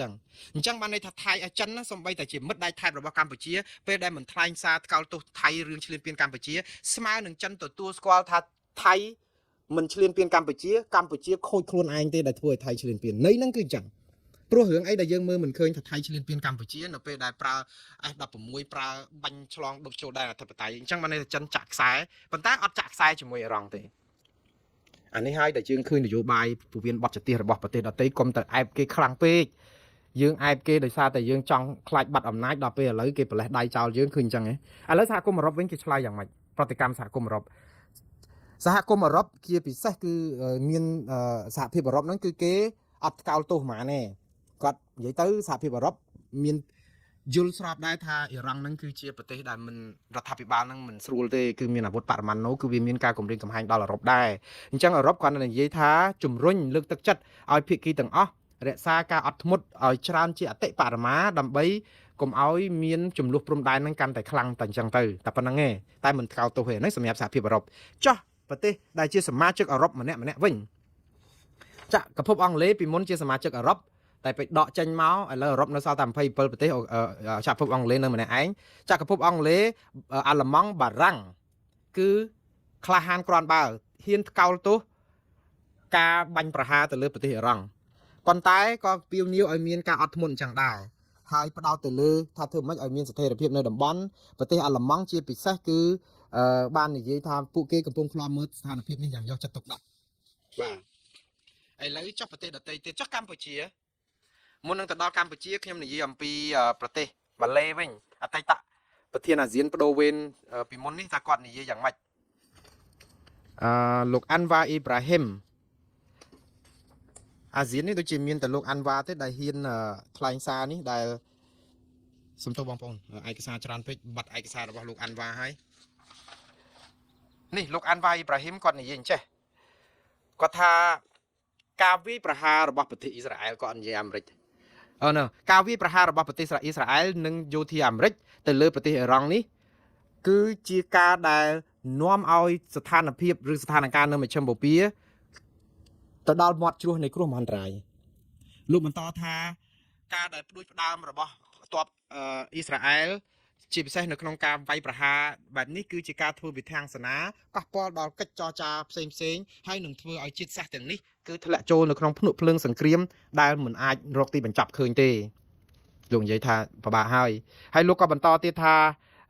លោកទាមទារឲ្យមានការឈប់បាញ់ជាបន្ទាន់ដើម្បីបញ្ចប់ការដែលបន្ទុះសារាយគ្នានេះលោកជំរុញឲ្យសហរដ្ឋអាមេរិកនិងប្រទេសអ៊ីរ៉ង់ផងអនុវត្តតាមគោលការណ៍ការទូតជាជាងការយកការប្រយុទ្ធគ្នាតាមចុងកណ្ដុងបែបនេះហើយត្រូវតែវិលមករកការចរចាគ្នាឲ្យបានឆាប់តាមដែលអាចធ្វើទៅបានហើយលោកក៏នៅតែផ្ដល់ជំនួយអីក៏ដោយបើសិនចង់ឲ្យលោកជួយផ្សះផ្សាម៉ាឡេទៅផ្សះផ្សាអីលោកឲ្យជាមួយថៃនិងកម្ពុជានឹងជួយផ្សះផ្សាអរគុណម៉ាឡេដែរតែចុងក្រោយបានដីទៅថៃមកកណោឥឡូវយើងចូលដល់កម្ពុជាម្ដងខ្ញុំនិយាយថាចោះប្រតិកម្មកម្ពុជាថ្កោលទោសអាមេរិកដែរទេមិនបាច់ឆ្ងល់ទេបងប្អូនកម្ពុជាមិនអាចទៅថ្កោលទោសអាមេរិកអីកើតទេព្រោះអីទៅចូលរួមនៅក្នុងក្រុមប្រឹក្សាសន្តិភាពរបស់លោកត្រាំនេះឥឡូវទៅជាប់ផុងជាមួយកញ្ចប់របស់គេយើងអញ្ចឹងមិនថាជំហររបស់យើងហ្នឹងគឺអញ្ចឹងយើងចង់បានលួងចិត្តស្អំចិត្តប្រជាពលរដ្ឋខ្មែរទៅថាចូលរួមក្រុមប្រឹក្សាសន្តិភាពអីចឹងដល់ចូលទៅចូលក្នុងកញ្ចប់គេផ្លឹកហើយឥឡូវបិតាសន្តិភាពហ្នឹងកំពុងតែវាយទម្លាក់គ្រាប់ទៅលើប្រទេសអ៊ីរ៉ង់ប៉ុន្តែប្រហែលជាអាចលោកត្រាំបាននិយាយថារកសន្តិភាពឲ្យអ៊ីរ៉ង់ដែរទេសន្តិភាពឲ្យអ៊ីរ៉ង់សន្តិភាពដោយពិភពលោកហើយសន្តិភាពតាមចុងកណ្ដុងតែឥឡូវនេះជាសាររបស់ខាងភាគីកម្ពុជាគឺសាររបស់ស្ថានឯកអគ្គរដ្ឋទូតកម្ពុជាប្រចាំនៅសាធារណរដ្ឋទួគីយេបាទបងប្អូនទួគីយេហ្នឹងគេដូរឈ្មោះឲ្យប្រទេសហ្នឹងគឺប្រទេសទួគីមិនដឹងស្អីសុកប្រទេសទួគីហ្នឹងមកដូរជាទួគីយេឯណាទៅវិញទៅហើយយើងស្វាមទួគីអស់ហើយតែយ៉ាងណាទួគីយេទៅយើងធ្វើមិនបើប្រទេសគេដូរឈ្មោះទៅអញ្ចឹងសេចក្តីអំពាវនាវរបស់កម្ពុជារបស់ស្ថានទូតយើងនៅទីនោះក៏ថាស្ថានឯកអគ្គរដ្ឋទូតនៃប្រជាណាចក្រកម្ពុជាប្រចាំរដ្ឋអ៊ីស្រាអែលដែលមាននិវេសនដ្ឋាននៅរដ្ឋធានីអង្គការសូមជម្រាបជូនបងប្អូនប្រជាពលរដ្ឋខ្មែរទាំងអស់ដែលកំពុងរស់នៅធ្វើការនឹងសិក្សានៅប្រទេសអ៊ីស្រាអែលឲ្យបានជ្រាបថាភាពតានតឹងផ្នែកយោធារវាងប្រទេសអ៊ីស្រាអែលនិងប្រទេសអ៊ីរ៉ង់កំពុងតែកើនឡើងគួរឲ្យព្រួយបារម្ភយ៉ាងខ្លាំងនៅថ្ងៃទី28ខែកុម្ភៈនេះអាស្រ័យហេតុនេះស្ថានឯកអគ្គរដ្ឋទូតនៃប្រជាណាចក្រកម្ពុជាប្រចាំនៅអ៊ីស្រាអែលសូមអំពាវនាវដល់បងប្អូនប្រជាពលរដ្ឋខ្មែរទាំងអស់ដែលកំពុងរស់នៅធ្វើការនិងសិក្សានៅប្រទេសអ៊ីស្រាអែលឲ្យមានការប្រុងប្រយ័ត្នខ្ពស់និងអនុវត្តដាច់ខាតតាមការណែនាំរបស់អាជ្ញាធរអ៊ីស្រាអែលដើម្បីសុខសុវត្ថិភាពផ្ទាល់ខ្លួនរបស់បងប្អូនក្នុងករណីត្រូវការជំនួយផ្នែកកិច្ចការកុងស៊ុលសូមមេត្តាតាក់ទងទៅស្ថានឯកអគ្គរដ្ឋទូតនៃប្រជាណាចក្រកម្ពុជាប្រចាំនៅប្រទេសអ៊ីស្រាអែលដែលមាននិវេសនដ្ឋាននៅរដ្ឋធានីអង្គការតាមរយៈទូរស័ព្ទលេខ855 12 675 450ឬ855 87 656 262តាម Telegram ក៏បានតាម WhatsApp ក៏បានបាទនេះគឺជាសាររបស់កម្ពុជាយើងខ្វល់តាក់ទងនឹងបងប្អូនខ្មែរយើងដែលជាពលករចំណាក់ស្រុកនៅប្រទេសអ៊ីស្រាអែលព្រោះអីអ៊ីរ៉ង់អាចបាញ់កញ្ជ្រួចទៅដល់អ៊ីស្រាអែលប៉ុន្តែបងប្អូនខ្ញុំជឿថាម៉ោងនេះគឺអ៊ីរ៉ង់គឺជាសត្វកណ្ដុរនៅក្នុងចង្គំឆ្មាហើយគឺតើឆ្មាបលែងយូប៉ុណ្ណាទម្រាំឲ្យកណ្ដុរនេះងាប់គឺវាអាស្រ័យទៅលើឆ្មាហើយមិនមែនឆ្មាមួយក្បាលទេណាគឺឆ្មាពីរក្បាលមានអាធំមួយមានអាតូចល្មមមួយគឺអាមេរិកហើយនិងអ៊ីស្រាអែលដូច្នេះបើទោះបីជាកណ្ដុរនេះចង់ព្រោះព្រោះអីក៏វាគ្រាន់តែជាដង្ហើមចុងក្រោយតែប៉ុណ្្នឹងឯងវាមិនអាចទៅរកការដែលមកបាញ់កំជ្រួចបរម៉ាណូអីនឹងបានទេកំជ្រួចបរម៉ាណូដែលមានស្រាប់ហ្នឹងបើសិនជាអ៊ីរ៉ង់ហ៊ានតែប្រឡែងតែមួយគ្រាប់គឺអ៊ីរ៉ង់នឹងខ្លាយទៅជាផេះផង់ធូលីហើយព្រោះអីអាមេរិកមានមូលដ្ឋានទ័ពនៅជុំវិញប្រទេសអ៊ីរ៉ង់ហើយសុទ្ធតែមានកំជ្រួចបាញ់ដែលអាចបំពាក់ក្បាលគ្រាប់បរម៉ាណូបានគ្រប់ទាំងអស់ដូច្នេះរឿងនេះគឺជារឿងដែលវាពិបាកដែរសម្រាប់ប្រទេសអ៊ីរ៉ង់ក៏ប៉ុន្តែខ្ញុំជឿថាឥឡូវនេះអ្វីដែលជាផលប៉ះពាល់បន្តទៅទៀតចឹងមិនថាយើងដឹកនាំប្រទេសអីក៏ដោយកុំឲ្យទៅអាជ្រុលនិយមនឹងពេកឲ្យមានកណ្ដាលខ្លះមានប្រជាធិបតេយ្យមានអីទៅដើម្បីស្រួលថាមានការអីបានប្រទេសដទៃគេជួយគ្រប់គ្រងយើងដែរណាមិនមែនគេមកថ្កោលទោសយើងទេឥឡូវការថ្កោលទោសនេះភាគច្រើនសិនអ្នកដែលមានចំណេញប្រយោជន៍ពីអ៊ីរ៉ង់ដែរទេរុស្ស៊ីមានតំណែងតំណងលក់ប្រេងលក់អីជាមួយអ៊ីរ៉ង់ចិនក៏តែអញ្ចឹងសុទ្ធតែមានរឿងអ៊ីរ៉ង់ហើយនឹងរឿងខូចដូចគ្នាដែរខ្លាចការពារនៅក្នុងពេលដែលគេឈ្លានពានដែនអធិបតេយ្យរបស់ខ្លួនតែខ្លួនហ្នឹងដូចរុស្ស៊ីអីចឹងមកប្រាប់ថ្កោលទោសអាមេរិកថាឈ្លានពានដែនអធិបតេយ្យអ៊ីរ៉ង់តែខ្លួនឈ្លានពានអ៊ុយក្រែនអត់មើលឥឡូវនេះនិយាយអំពីផលប៉ះពាល់លើពិភពលោកទៅវិញតើវាមានប៉ះពាល់អីហើយសួរសំណួរមួយដែលបងប្អូនសួរថាតើសង្គ្រាមនេះវារ៉ាំរ៉ៃយូរប៉ុណ្ណាបងប្អូន សង្គ្រាមបែបនេះមិនដែលប្រើពេលតិចទេរាប់ខែរាប់ឆ្នាំគឺតលតែហេដ្ឋារចនាសម្ព័ន្ធនឹងខ្ទេចទីឲ្យក្រុមពួកអ៊ីរ៉ង់ដែលគេមានលុយក្រុមឧទាមឬក្រុមគេកាន់រដ្ឋាភិបាលនេះគេមានលុយលក់ប្រេងគេចង់ចិញ្ចឹមតបព្រៃគេនឹង100ឆ្នាំទៀតក៏មិនអស់ដែរគឺនឹងមានគ្រាប់បែកផ្លោងគ្រាប់បែកអត្តឃាតការធ្វើអបគមលក្ខនឹងលក្ខគឺនឹងរកម្មចិត្តប្រជាពលរដ្ឋអ៊ីរ៉ង់នេះរាប់សិបឆ្នាំតទៅទៀតប៉ុន្តែសួរថាតើវាប្រសើរជាងសប្ងៃឬក៏យ៉ាងម៉េចវាជាការដែលវាទៅរកភាពប្រសើរហើយព្រោះអីបើឥឡូវហ្នឹងគឺគេបង្ក្រាបសពបែបយ៉ាងអញ្ចឹងប្រជាពលរដ្ឋអត់មានជំរឿសអីអញ្ចឹងអ្នកដែលមិនសប្បាយចិត្តគឺពួកកាន់អំណាចរបស់អ៊ីរ៉ង់ផ្ដាច់ការហ្នឹងទេតែអ្នកដែលសប្បាយចិត្តគឺប្រជាពលរដ្ឋទូទៅអាចនឹងសង្ឃឹមថាមានខ្យល់បរិសុទ្ធនៃសម្លេងប្រជាធិបតេយ្យប៉ុន្តែប្រជាធិបតេយ្យក្រោមក្របរំសេវនេះវាមិនមែនឈ្ងុយឈ្ងប់ឬក៏ស្រួលស្រស់ស្រូបដូចប្រជាធិបតេយ្យដែលមិនមានក្របទេប៉ុន្តែអញ្ចឹងឯងប្រជាធិបតេយ្យពេលខ្លះឬសិទ្ធិមនុស្សមិនមែនគេដាក់លើក្រាពៀនជើងពៀនយកមកបកគលឲ្យយើងទេដោយលោកកម្មសខាធ្លាប់និយាយអញ្ចឹងគឺតើតែមានការតស៊ូជាប់គុកជាប់ច្បាប់អីអញ្ចឹងទៅឥឡូវនេះផលវិបាកនៃលើពិភពលោកតើមានអីគេខ្លះបងប្អូនយើងដឹងហើយទៅពេលដែលអាមេរិកចាប់ក្បួចលោកម៉ាឌូរ៉ូយកមកកាត់ទោសនៅញូវយ៉កគឺបញ្ហាប្រេងផលិតនៅវេណេស៊ុយឡាដែលមួយថ្ងៃមាន8សែនបារ៉ែលធ្លាក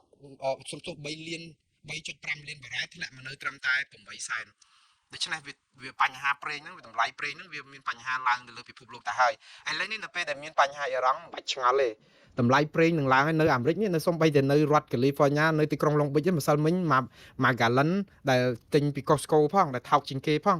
ងឡើងដល់$4.100.2 សេនហើយអញ្ចឹងបានន័យថា1លីត្រជិត$1ហើយ1លីត្រ$1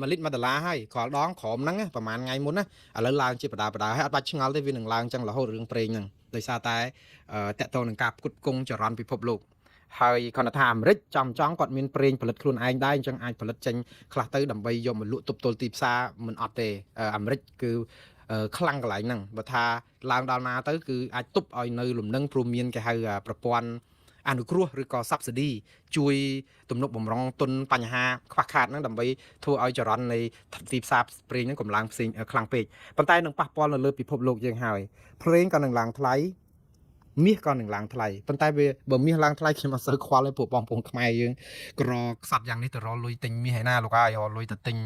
ពោតហើយនឹងក្ដួចហូបឲ្យទៅគ្រប់ភៅលាហាលនឹងឲ្យបានមួយថ្ងៃ3ពេលទិញតែគ្រប់ផងកុំថាឡើយដល់ទៅមាសតែយ៉ាងណាអ្នកមានគាត់បារម្ភប៉ុន្តែបើមាសហ្នឹងវាមានការឡើងចុះក៏វាប៉ះពាល់ដល់សេដ្ឋកិច្ចទីផ្សារទូទៅដែរចឹងណាបងប្អូនដែលលក់លាហាលមកកញ្ជើកាលលើកមុនទិញបានមាសមួយហ៊ុនចឹងឧទាហរណ៍ឥឡូវនេះតែមាសឡើងថ្លៃដល់មកកញ្ជើកន្លះបានទិញមួយហ៊ុននឹងបានតគួនធ្លាប់លក់កន្លះស្រែទិញបានមាសមួយជីឧទាហរណ៍ឥឡូវតមួយស្រែកន្លះអីចឹងទៅបាត់បានមួយជីវិញអញ្ចឹងទៅវាប៉ះពាល់គ្រប់យ៉ាងបងប្អូនហើយវេទនាកាន់តែច្រើនទៀតតែយ៉ាងណាបងប្អូនកុំអស់សង្ឃឹមព្រោះចំនួនដែលមានអាមេរិកចូលរួមនេះវាមិនមែនជាក្តីអស់សង្ឃឹមទេវាអាចមានដំណោះស្រាយព្រោះអីអ៊ីរ៉ង់តដៃអត់បានវាជាការគួរឲ្យអាណយធម៌ដែរដែលអ៊ីរ៉ង់តដៃអត់បានប៉ុន្តែវាក៏ជាការល្អសម្រាប់ឲ្យកសាងប្រទេសនេះទៅព្រោះអីលោកត្រាំប្រកាន់ចំហច្បាស់លាស់ហើយថានឹងឲ្យប្រជាពលរដ្ឋអ៊ីរ៉ង់មានដឹកនាំអ៊ីរ៉ង់ទៅកាន់ហើយទៅរកអ្នកណាទៅឲ្យកាន់ប្រទេសអ៊ីរ៉ង់ទៅយកពួកក្រុមផ្ដាច់ការនឹងមកកាន់ប្រទេសមែនវាច្បាស់ណាស់ជាក្រុមប្រឆាំងនឹងឯងវាដូចរឿងលោកសំរងស៊ីលោកកម្មសខាអីអញ្ចឹងវាចឹងតែបងប្អូនគាត់ថា